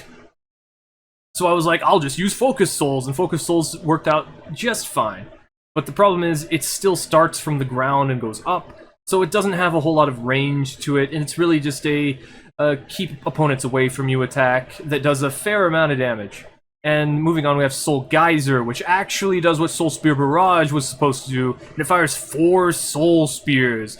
But the problem is, they're kind of slow-moving, which is actually a good thing, but the problem is if you want to hit with all of them, you have to line up like this perfect bullseye where they all split, they all crisscross together, and it's very possible, and they all have piercing, which means they hit multiple targets, which is to say they hit multiple targets, but Soul Geyser is just difficult to use effectively, and it has very few casts, which is understandable, and it's very obvious, and just, I'm not sure how you would use it, unless you use it for like a riposte, but even then, I don't think it's all that great. Moving on, we have Magic Weapon spells, Magic Weapon, Great Magic Weapon, Crystal Magic Weapon. They're all used to buff infused or uninfused weapons, but specifically they are much stronger on infused weapons. They scale with your stave's magic scaling, I believe, and the duration is dependent on your intelligence stat with, I believe, Uh, 24 being optimal at like 1 minute or even 90 seconds, which is 1.5 minutes. You'd have to check for that. I don't remember exactly like the right number, but I think I'm thinking of Dark Weapon's number. Dark Weapon also scales with intelligence the same way, but they're very effective because you can put them on infused weapons. So you have a magic weapon, like a magic infused weapon, you put magic weapon on your magic infused weapon, you have a magic weapon, magic weapon, magic weapon, so suddenly you have a very powerful elemental damaging weapon because of that, which is very good.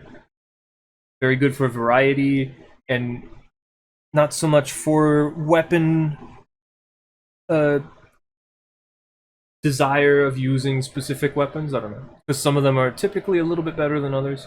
Anyway, their duration depends on your intelligence. Also, I'm not sure, but my computer has flux over here, which will make the screen a bit oranger as it gets darker, and it is certainly getting darker, so I assume that if you are seeing the screen turning orange, that would be why. Their duration depends on your intelligence. So, strong magic shield makes shields much stronger. There's no basic magic shield like there is in Dark Souls 1 and Dark Souls 3, I believe. I don't know if it's actually in Dark Souls 3, but I'm pretty sure it is. There's just strong magic shields, so don't worry if you're missing that in your sorceries thing. It's only strong magic shield. It makes shields much stronger than they already were for a short time, which is to say it increases all of their defenses, increases their stability. It makes it very hard for someone to break your guard. Unless they use the instant guard breaking attack, I'm pretty sure. I would be quite surprised if I found out that you couldn't instant guard break a strong magic shield, great shield. But the idea is that if you're using a shield as a weapon, strong magic shield is very strong. So you could slap it on a moonlight butterfly shield, which also causes poison to build up while you're attacking. And you could get some pretty significant plays with that, I would say. You can use Unleash Magic, which is a significant boost to sorcery damage, but also significantly lowers your maximum health for a time. So what that is you cannot restore this health that you've lost. You get a very big, I believe it's 30% sorcery damage bonus. It's one of the only ways to increase your magic. If you're trying to one-shot someone with a Crystal Soul Spear, this would be the way to do it. It's very strong. It takes up 3 spell slots, and you can only get 1 cast of it from completing Sorcerer Navlan's quest line. At least I believe you have to do the entire quest line. I'm not completely sure about that. But it's very effective if you want to do a pure sorcerer who specifically wants to destroy people with sorceries. If you surprise them, come around a corner and just blast somebody, it's very powerful. So Soul Flash causes an area of effect shockwave that knocks down those hit by it. The problem is if they're rolling, they have hyper armor during their roll, and you can't really knock them down during that. But that might just be my bad luck. Maybe I was using it the wrong way, or maybe I was using it against the wrong opponents, which are typically a lot of people will be wearing full Havels at higher levels, so maybe that's what ended up happening to me. Because Soul Flash is actually very good at knocking down opponents, so you just need to be a little bit careful when you do that. Moving on, we have Miracles. Miracles, typically you want to use your healing miracles. They're very valuable because they're one of the only ways to restore health as a phantom-invader during an invasion, especially invaders, because invaders, if you use warmth, your opponents can push you out of that warmth and also benefit from healing from that warmth. However, if you get a co-invader and you have warmth, I would say give your co-invader the warmth. That's very nice of you. It's very helpful, but you still need to be careful not to give it to the host. So healing miracles are also capable of healing PvE as an invader. So if you have great heal, you can heal other enemies using it, much like you could with warmth if you were the host or a phantom. So it can still be useful for that, but you still cannot heal other invaders, which is important to note. Great Heal Excerpt specifically only heals the caster, so if you wanted to share your heal, you shouldn't use Great Heal Excerpt in that situation, but even then you can't heal other invaders using Great Heal or anything similar to that. You can't buff them with Sacred Oath. It would be nice, but you just are not on the same team when you're both invaders, so This kind of changes when it becomes Forest Hunters or Aldrich Faithfuls, but when you're both Red Phantoms, it doesn't happen. So, thinking about it, Healing Miracles are very useful because it's one of the only ways to restore health. Regeneration is harder to tell if it's actually useful because you cannot check your current health. In Dark Souls 2, if you open up your health menu, you cannot see how much health you have lost. You can only see your maximum amount of health. So it does not tell you whether or not the regeneration is actually helping you. You can see your health bar going up, but you can't see how much it's actually healing you. So more healing is always nice. Regeneration is nice to have. It can be very useful, especially because it does actually regenerate pretty quickly. You cannot tell how much you've gotten back. So Force causes an area of effect that knocks enemies back and can lead to some true combos with weapons, typically spears. I mentioned this earlier with the Dragon Slayer spear. Force with enough casting speed can true combo into spears, probably other things. The thing is that Force is kind of a large AoE that pushes enemies away from you, so using a spear makes it much more likely you'd be able to catch them as they're being pushed away from you. Moving on, there's Wrath of the Gods. It's very difficult to obtain. You can only get it in New Game Plus Plus, or from getting, I think, 350 wins in the Blue Sentinels arena, specifically. And it has significant lightning damage in its AoE explosion. It works, you crouch down and you put your arms out and it causes a very large explosion. It can also cause explosive barrels to explode, just to say. But the fact is it does lightning damage, which in Dark Souls 1 it does magic damage, in Dark Souls 3 it does physical damage, and now in Elden Ring it does holy damage. So it's never been the same damage type, except for in Demon Souls, it also did magic damage, much like it does in Dark Souls 1. So Wrath of the Gods is really weird. It's always different. Emit Force fires projectile. It causes a small explosion of lightning damage on hit. It's very similar to Wrath of the Gods, except for it's a lot easier to get. You can just find it lying around in the No Man's Wharf, on a cliff next to a building, up on near the bell. Heavenly Thunder causes an area of effect lightning storm randomly around the caster. If your opponent gets unlucky, they could get hit by this if you cast it on Wake Up. It's particularly fast. The lightning spawns all over the place. It's kind of loud because it's lightning. And it, of course, causes splashes of lightning in water. So it's very powerful because of that. Lightning Spears from Lightning Spear, Great Lightning Spear, Sunlight Spear, they're somewhat slow to cast, but cause an AoE splash where they land, which is to say they actually do cause a sort of shockwave, even if there's no water around. If there is water around, they will still cause a additional shockwave, including to this one. Sunlight Spear, however, you cannot use Sunlight Spear unless you're in the Sunlight Warriors Covenant, or the Warriors of the Sun, I forget what they're called. Soul Appease is a miracle which causes massive damage to hollows by just causing a massive AoE. It just suddenly people start dying. If you see someone and they're like down on their luck, they're all hollowed, they've died several times, they've been farming things, they don't care of using a human effigy right now, blow them up with Soul Appease and just don't worry about it. You're probably not going to be able to do that very often, but the fact is, a lot of things are just very punishing like that. It's just, you see someone who's hollow, you blow them up. Denial, Tears of Denial started in Demon Souls technically as Second Chance, but in Dark Souls 2 we have Denial, which is temporary. It will prevent fatal damage, and it wears off after like a minute or two, maybe 3, I don't know exactly.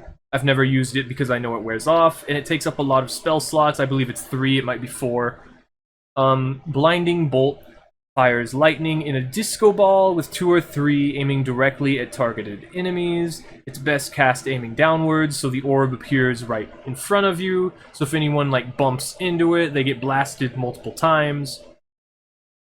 And it fires lightning spears in a disco ball anyway. It wasn't going to fire them directly at anyone for the most part.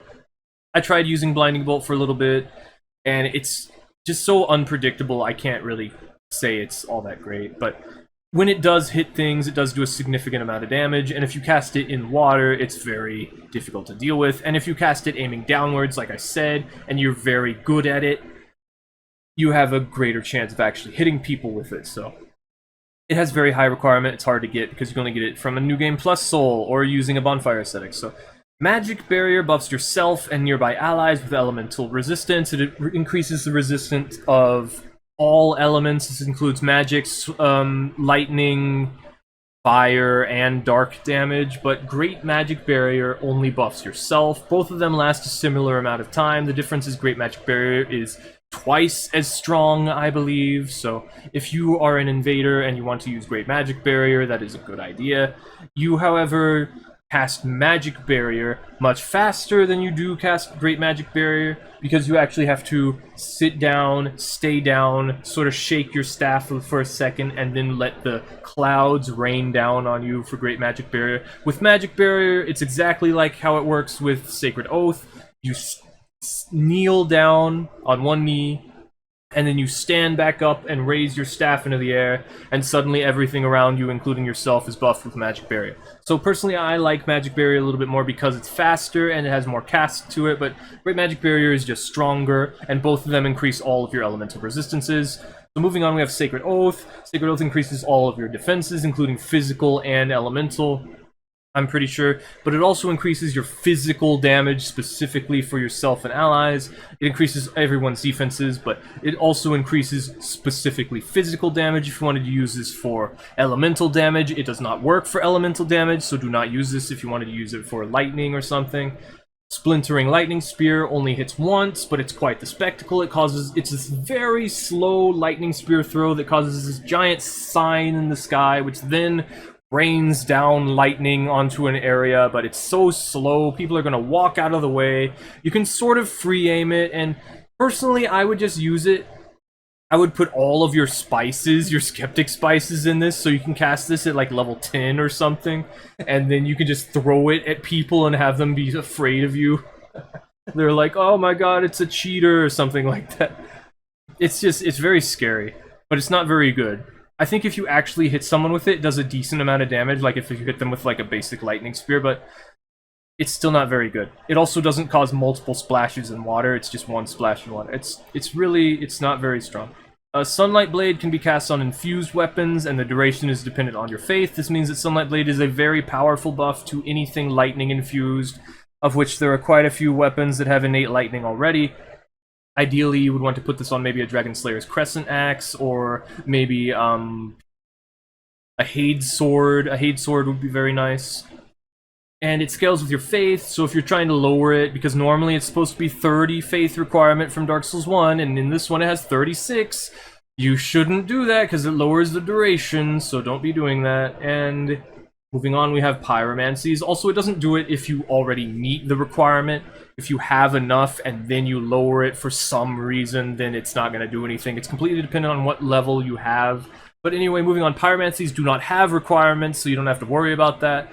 Fireballs are projectiles that cause explosions on impact and typically travel up to mid-range, but the basic fireball goes farther. For some reason, Great Fireball, Fire Orb, Chaos Great Fireball, those don't go as far as the basic Fireball does. The basic Fireball, if you throw it straight up into the air, will keep going until it comes back all the way down to the ground. I think it does eventually dissipate if you throw it like off a cliff, but the fact remains the basic Fireball will go the farthest. I don't think that it's useful, I just think it's a neat thing to know about the basic Fireball. It will keep going farther than the other Fireballs. Great Chaos Fireball is ideally the best one, but it's the hardest one to get, and it also takes up 2 spell slots. Similar to Wrath of the Gods, you have to go into New Game Plus, or you have to get 350, maybe 100, I believe, wins in the Way of Blood Arena, specifically the Arena. You cannot do it for just invasions while being in the Covenant, just like with the Blue Sentinels. But the difference is, in the Way of Blood Arena, in order to progress, you have to make sure you get more wins than losses, which is different than the Blue Sentinels. The Blue Sentinels do not have to do that. They can just get 100 wins and 200 losses. It still counts. Combustions are lingering close-range attacks that are effective wake-up options on knockdown enemies. They have very lingering hitboxes. It can be quite difficult to tell when it's safe to roll. And then on top of that, there's adaptability, which your agility affects how many iframes you have on your rolls, so it can be difficult to roll away because of that. Other than that, combustions are just like quick slaps of fire. It's quite nice damage on them, but they don't have nearly as much range to them, so if your opponent's using a weapon, it's not like a fist weapon, it might not be all that great. Fire Whip in Dark Souls 2 is actually really good. It has multiple hits which attempt to pull the target back into the spiral for decent damage. It's also pretty big. You can use this in a small area. It will trap people into it. It's kind of difficult to land because people are constantly backing away from me, at least. I don't know why people are so scared of me. Why can't I use the things where it's like, run into this and let me hit you for all this damage? It's like, I get it. I'm trying to mix you up. You're trying to get away to heal, but like, come on. Come on, run into this fire. No, anyway, Fire Whip is fun. I like Fire Whip. Poison, Toxic Mist inflict debilitating status effects, but can be difficult to inflict with one cast. And Toxic Mist has lower casts, I believe, than Poison does, and since they're similar anyway, I would just take the Poison Mist because it's a little bit stronger. However, it can be a little bit difficult to use. Anyway, Lingering Flame has a slow cast speed and reactive explosion, which is to say when someone gets close to it, it starts to explode. But it does serve as a deterrent to approaching enemies with massive damage. And I guess that's what I keep doing, is I keep getting people to want to get away from me. I'm like trying to push people away from me, so when they finally get close to me, I'm like, why aren't you getting hit by this spell? Why are you being scared? But anyway, Lingering Flame is very fun. I liked using it a lot back in the day. The problem is it's very slow, it's very easy to avoid. But if you put it around a corner, it's very fun, and that was my favorite way to use it, so Lingering Flame is very effective. It's very fun, but it takes 2 spell slots, so you gotta think, is that worth it? A very slow cast, is it worth it? So then there's Flame Swath. Flame Swath can be cast from any direction, appears on the currently targeted enemy for a slow explosion. It's very fun. I don't think it's all that great, but it only takes 1 spell slot, it does a decent amount of damage, and you can cast it while facing away from people, so it's cool. Forbidden Sun is fast and powerful, but has few casts. It's very good. It has the same cast animation as Flame Swath, so you could probably scare people into thinking you're using Forbidden Sun. Forbidden Sun is very powerful if you hit someone directly with it. It also causes a splash of fire, which then causes even more damage. So even if you don't hit someone directly with it, you can splash it in front of you. I don't think you should do that. You can spell parry it, but again, it causes the splash of fire. It'll probably hit people anyway. It's very fast, it's very strong, and it's real good. Firestorms cause large AoE fire pillars that cause knockdown. Unlike in Dark Souls 1 and Dark Souls 3, these actually are pretty strong.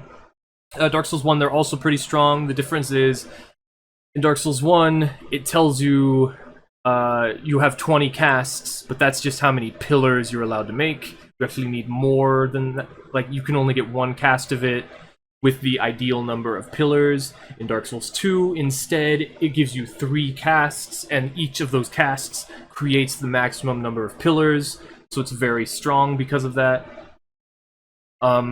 Flame Weapon can be cast on infused weapons, so if you have a fire-infused weapon, it has a set duration of 90 seconds, making it a decent alternative to resins. At least, I believe it has a set duration of 90 seconds. It may scale with maybe your Pyromancy Flame. It's just really weird that something wouldn't scale with something when it was a spell, because all the other ones do, but I don't know. It doesn't say on the Wikidot, and I didn't really test it, so Flame Weapon is an interesting one. It's different from the others because it doesn't have any requirements, doesn't have anything it scales with, so I don't know if it's actually a decent alternative to resins or not, but I will say that it is. Iron Flesh works differently than it does in all the other games. It adds a set amount of 65 weight. I think it used to be 80 or 100. It got pulled down because no one was using it. Yes, this is another thing about Dark Souls 2 that's really good, is they used to actually listen to us, they actually changed things. It's because we had, like, it was a different team, it was more focused. Like, this game was not supposed to exist. Miyazaki didn't want to do sequels, but eventually they were like, you know what, let's just call it Dark Souls 2, and it's like, okay, I guess this is Dark Souls 2 now, and so we actually had people listening and changing things while they were happening. Haviland got nerfed very quickly, things like that. 65 weight, it deflects incoming attacks while raising all defenses. This is to say if someone is using a one-handed attack, it's very likely it'll bounce off of you. I believe some two-handed attacks will still bounce off of you, like rapiers. It's very interesting to use, but it doesn't last very long. You can still roll normally because it's just adding weight to you. It also raises all defenses, including lightning, I believe, which normally it lowers your lightning defense. And the fact is just that because you can use this and still roll normally, you can build around an iron flesh build, which is not typically something you could normally do. And it's just a very interesting idea. And you can even increase the duration using the Lingering Dragon Crest Ring, but getting the +2 version is going to be very difficult because you actually need like 500 to 1,000 kills. I don't remember, but it is something you can do. You can also wear the North Warder set, which will also further increase the duration. It's just an interesting idea, you know? And then we have Warmth. Warmth is the main source of healing for invaders who don't want to invest in Faith. You can also use for Phantoms. If a Phantom uses it during Freya's boss fight, they can make it so that Freya becomes unkillable, because eventually the heads of Freya will fall off, and then you will have no target for doing damage to them. At higher new games, this is of course way more likely to happen, which is basically be careful who you summon, I would say, for Freya's boss fight. And Warmth is the main source of healing for people who don't want to use Faith, but as I said earlier, people can steal it from you because it will heal anything, even if it's not on your team. So if the Phantom and Host run against the Invader, they can steal it from them, and there's nothing the Invader can really do about it because there's 2v1. And they're low health, because why else would you be casting Warmth? I mean, ideally you can even cast it beforehand, so it does last for quite a while. So you can use it as a sort of regeneration thing to just like walk back to and defend the flame.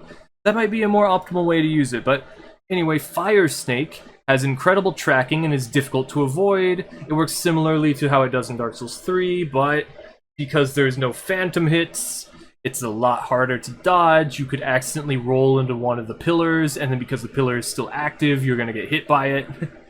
I'm not exactly sure how to avoid it.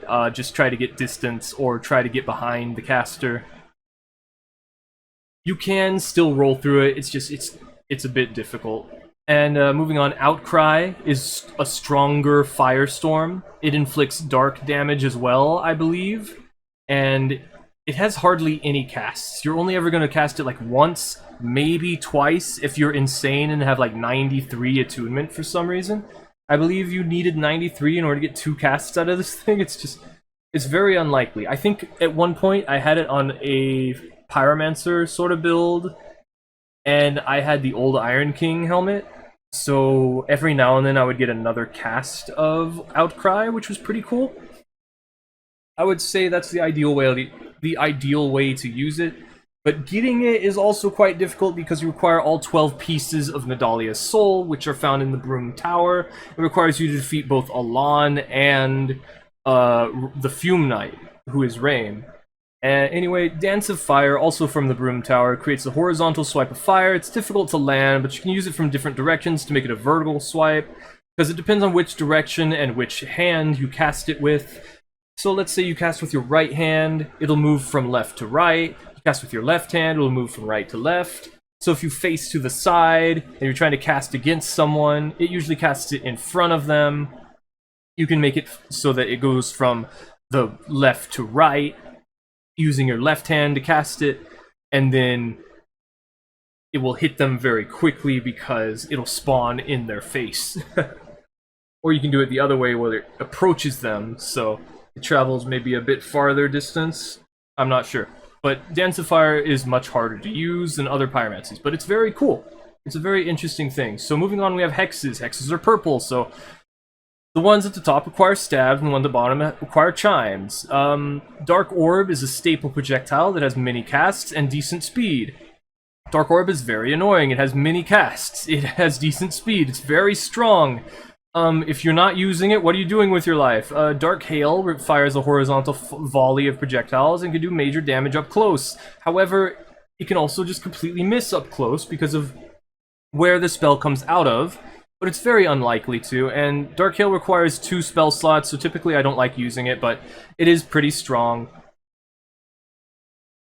But you're not likely to hit too many times with it. So, moving on, Dark Fog inflicts poison over a far distance. It also requires 2 spell slots, and you can just do the same thing with Poison Mist, so I typically don't say it's all that great of an idea, but it is definitely an option. And we have Affinity, which requires major intelligence investment to cast, with all 5 orbs appearing. I think you need 55 intelligence, or 40. I believe if you meet the requirements normally, then you have enough, but I'm not sure about that. And I believe it has a 40 intelligence requirement, so that's why I'm saying 40, but it has incredible tracking. It's very hard to get away from unless you parry it, or you just... It's not as difficult to get away from as it was in Dark Souls 1, but it's still very effective. It's still very strong. The major problem is it takes 3 spell slots to use Affinity. Next up we have Dead Again. Dead Again causes explosions from nearby PvE corpses, and it's extremely damaging. So Dead Again, this is the best version of it. It does not get rid of the corpses after it causes the explosions, so it's very powerful. You can cast it multiple times, and you still get the full benefit. A Dark Weapon can be used on infused weapons, and the duration is dependent on your intelligence. It does not cost souls to cast like Resonant Weapon does, and it's not as strong because of that, but Dark Weapon is very reliable. You can use it to buff a Dark Weapon. It's very strong. Dark Greatsword causes a wide slash that goes through the slash itself goes through obstacles, but the projectile that it fires does not, so remember that.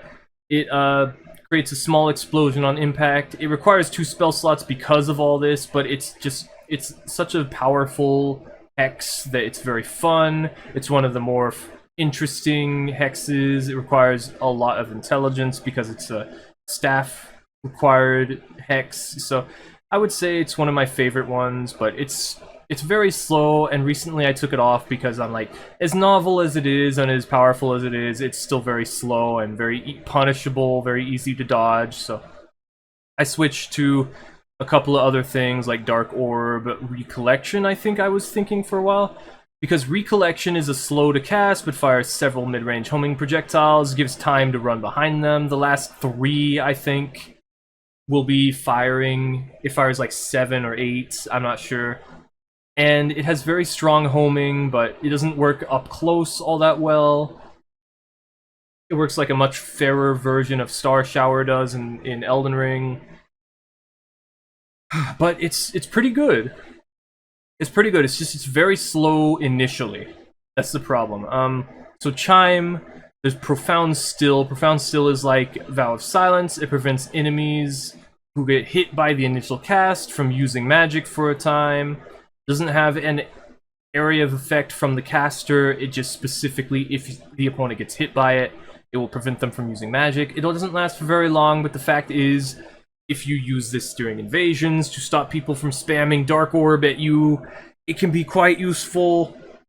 The requirements, however, are very high, so you're probably not gonna be able to use it for anything meaningful, because, of course, the duration is probably dependent on the requirements, and it has very high requirements, so if you're lowering the requirements, that is going to lower its effectiveness. So Scraps of Life causes several pillars of darkness that cause knockdown and linger for a time, allowing you to move while it dissipates. Scraps of Life is very powerful, specifically because it causes the knockdown, and then while they're getting back up, you can cast it again, and then they're gonna try to get away, but it's gonna still like try to reach out and knock them down again. If they block the initial hit, then consecutive attacks will not cause knockdown, so you need to be aware of that. It's just the first one, the first hit that will cause knockdown. But you can really just spam this, and it's very fast, it's very powerful. Dark Storm is a similar idea, but it causes a spiral of darkness. It only hits once. Meanwhile, Scraps of Life hits multiple times. Dark Storm costs 2 spell slots, and it causes knockdown. It's way more likely to actually cause knockdown, I guess. It causes a higher amount of damage, but it locks you in for the whole animation, so I would say it's not as good as Scraps of Life, but it's still an option. Life Drain Patch, it can be used to hit allies. It's the only time this is ever a thing without glitches. This is built in, this is supposed to happen. It consumes souls for more damage. So what you can do is you can trap people on a ladder, and then you can knock them down and just start spamming this on them. You can just really grief people. It's really just like, why is this a thing? I can't believe this got into the game, but as a phantom, you can hurt your allies, you can kill the host, and there's nothing they can really do about it except for send you out of their world, but while they're doing that, they'll probably die. So, Life Drain Patch. You can get it from killing one of the coolest bosses in the game, which is the Dark Lurker, which requires you to go into the Dark Diver Covenant and complete the entire thing. But anyway, Resonant Soul fires a projectile that becomes stronger if you have souls that will be spent on it. Climax is a much stronger version, with Great Resonant Soul also being an in-between. The more souls you can spend on them, the stronger they are, but they have a set amount that you can spend maximum. They have a maximum amount that you can spend on them, so like Climax, however, there's a set value where it gets the full bonus, but it will always spend all of your souls. So technically you can reload this by using soul consumables, but raising your soul memory will prevent you from matching with just anybody. You'll have to reload your save eventually. It is still an option, and Climax is very powerful and very effective at one-shotting pretty much anyone. It does a lot of damage when it has the soul requirement. So, moving on, we have Resonant Weapon, which is a powerful buff that consumes your souls. It is the most powerful buff in the game. It can possibly be compared to Crystal Magic Weapon, I guess, but Resonant Weapon is considered the strongest buff in the game. Consumes your souls, and if it does not consume your souls, then it is a much weaker buff, and I believe you should just use Dark Weapon, but this scales with Faith. The duration is much longer if you have higher Faith, so it's important to remember all these things if you want the strongest Resonant Weapon you can get. You can put it on top of infused weapons, just like you can any other buff, depending on which one they are, which weapon they are. Next up we have Dark Dance. Dark Dance is a lot like Wrath of the Gods, except for it's much faster. It works like Force does. It has the same animation as Force. It's very fast. A very fast shockwave. It consumes souls to send additional orbs at the current target. Even without them, it's very fast. So even if you're not using the souls for the additional orbs for the increased damage, it's still a very powerful hex that will still do a decent amount of damage to people. But you're not going to get the full damage out of it. It's still very cool, though. Promised Walk of Peace increases the equipment load of the caster and nearby enemies. This is way different from Tranquil Walk of Peace, which just applied to everyone else except for the caster, and it prevented them from rolling at all. Promised Walk of Peace is much more balanced, and it allows people to play around it, and it allows... it's just way more balanced. It's a lot better. You find it in the Poison DLC, the first one, Sholva. It's called Sholva. You have to go over to by where the tree that can repair all your stuff for free when you whip it is. It's very weird. It's very weird. And there's one more thing to talk about, and that are shields. So we talk about small, medium, and great shields. Small shields are the best at parrying. They have lightweight. Medium shields have higher defenses and have bonus effects more often, which is weird because normally it's the small shields that do that, but small shields are already really good at parrying, so encouraging you to use medium shields. They have bonus effects more often. There's also great shields, which cannot parry, but they have incredible defenses and somewhat effective offenses, so you could use great shields as a weapon more often than the other ones. However, medium shields also have their own benefits to be using as weapons, very similar to great shields, but Notable shields are the buckler and the target shield, which are the easiest to parry with. If you want to parry someone, your whole build is based around parrying. You want to have a buckler or a target shield, but even then, it's very noticeable, so a small shield is still a pretty good idea to use, other than that, because people might not notice that. They might not consider you to be able to parry them as easily if you're not using a buckler or target shield, so they'll be more willing to risk that you won't be able to. The small leather shield is the lightest shield. I believe it has 1 unit of weight, not 0.5 like it usually does. The Watcher's shield makes a bell sound when hit and can gain full lightning resistance when infused with lightning. I'm not completely sure about the full lightning resistance part. It might be 95%, but it still has a ridiculous amount of lightning resistance when you have it infused with lightning and otherwise. But the coolest part is that it makes a bell sound. It has 3 units of weight. I recommend using it. It's a small shield, so it's just, everything is very nice about this shield, and it makes the bell sound when you get hit. It's very fun. The Sanctum shield can cast sorceries and miracles, making it ideal for dark spells. Also, it's still a shield. You know, it's a shield. You can block with it, you can hit people with it. I don't think it's as good of a weapon as the Disc Chime is, but it works identically, except for you can also cast magic with it, so you can cast sorceries and miracles with it, so it's very good for dark spells. But you can't buff it, so, like other catalyst weapons, you can't buff them with anything except for a great magic shield, and that's not going to increase the damage of your magic, so it's really just there for the idea. I'd rather use a Black Witch's Staff, ideally. So. The Moon Butterfly Shield causes poison buildup on hit and can fully resist poison attacks, so it can prevent you from being poisoned if you block with it, if you infuse it with poison. It also causes poison itself when you hit people with it, not when you get hit.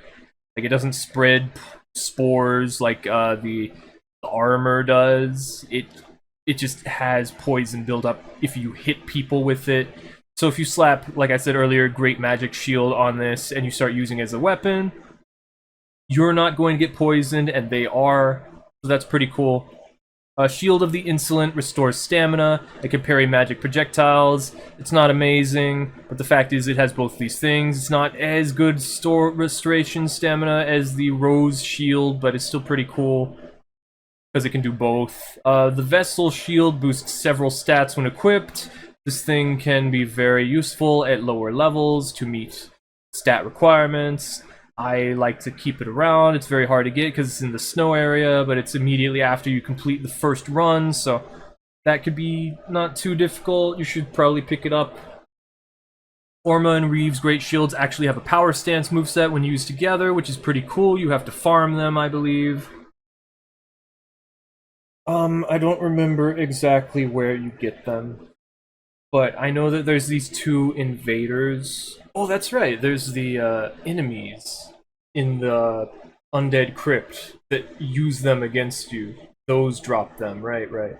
But as usual, you still have to meet the 1.5 times stat requirement of the Strength and Dexterity in order to use them for the Power Stance moveset. The Power Stance moveset's not amazing, but the fact that they have one is amazing, so if you want, you have to use them a specific way as well. I'm pretty sure you have to use it so that they will fit together properly. I don't remember which one is the left one, which one's the right one, but it shouldn't be too difficult to find out. Next up we have the King's Mirror, which is a great shield that can parry spell projectiles with difficulty. I believe the parry frame that happens is actually for the entire effect of the shield bash, but basically if you do the heavy attack, it'll play the spell parry effect, and I believe for the entire duration, it will be able to parry spells. It's just, you don't really get anything out of this. It's very heavy, but it's cool that it's a great shield that can do that. I wish it worked more like Golden Retaliation in Elden Ring, where it fires a projectile back at the opponent, but that's not what the Mirror Knight does, so it's okay. The Bound Wooden Shield, I thought it was important to mention, has innate bleed buildup. It's the only shield that does this, which is kind of weird because I was thinking the Thorn Shield was pretty popular for that idea, and yeah, A Bound Wooden Shield has an 8 bleed build up, so... In conclusion, let's talk about the general stuff once more for Dark Souls 2. That is the end of the video, so... You want to have a decent amount of health. I recommend something like 2,000. Your stamina, 120, maybe 116, 100 something. You want to get it up to 20 endurance. It's a nice amount to have, I would say. If you're using the third dragon ring, you could go a little bit lower, but I don't recommend using the third dragon ring because it only has 20 durability. If you're going to be doing invasions or you want to team up with your friends, the agape ring is a requirement. You're going to be missing out on a ring slot. Just think about it as if Dark Souls 1 you had 2 ring slots, Dark Souls 2 you have 3 ring slots, Dark Souls 3 you have 4 ring slots. Think about it like that. It gets a little bit easier to think about, but rings in Dark Souls 2 are just so powerful. Your other ones, if you're playing a mage, you might, or if you want to get like the ultimate power, you're probably wanting to use Flynn's Ring, the Ring of Blades, and also maybe an Elemental Magic Clutch, Sorcery Clutch Ring, so that you can get the ultimate power from your weapon, but I don't recommend that. I recommend doing at least Chloranthy Ring with Flynn's Ring and the Ring of Blades. That is the most optimal physical setup, I would say. And, as a sorcerer, instead of the Flynn's Ring and the Ring of Blades, you'd probably want to use the Clear Bluestone Ring and the Sorcery Clutch Ring, or maybe the Southern Ritual Band so that you can have more spell slots. I know that I like to have more spell slots, but anyway, the most important thing is to remember you cannot heal as an invader, so if you want to invade, you should probably invest into either, at the minimum, using Warmth. I'm not going to stop you, but I recommend using Great Heal Excerpt, which requires very low requirements, as it says right here. And maybe Great Heal. You usually have 28, 14 Faith for Great Heal Excerpt. I don't know. But yeah, I've talked enough about this, and there's really... You can't go wrong. As long as you have enough health, you can't really go wrong in Dark Souls 2. You just need to make sure that you actually upgrade your weapon, your soul memory. You need to pay attention to your soul memory, and after that, it's really just do whatever you want. It's going to work. It's going to work very surprisingly. You're going to have fun with it. When you're better than other players, it's going to become very obvious, and just have fun. Have fun. Dark Souls 2 is fun, okay? The PvE, maybe not so much, but once you figure out, you know, just two-hand your weapon, get through the game, use some blunt damage, it gets to be... It's just my favorite one. Okay, I'm gonna leave you here. Goodbye.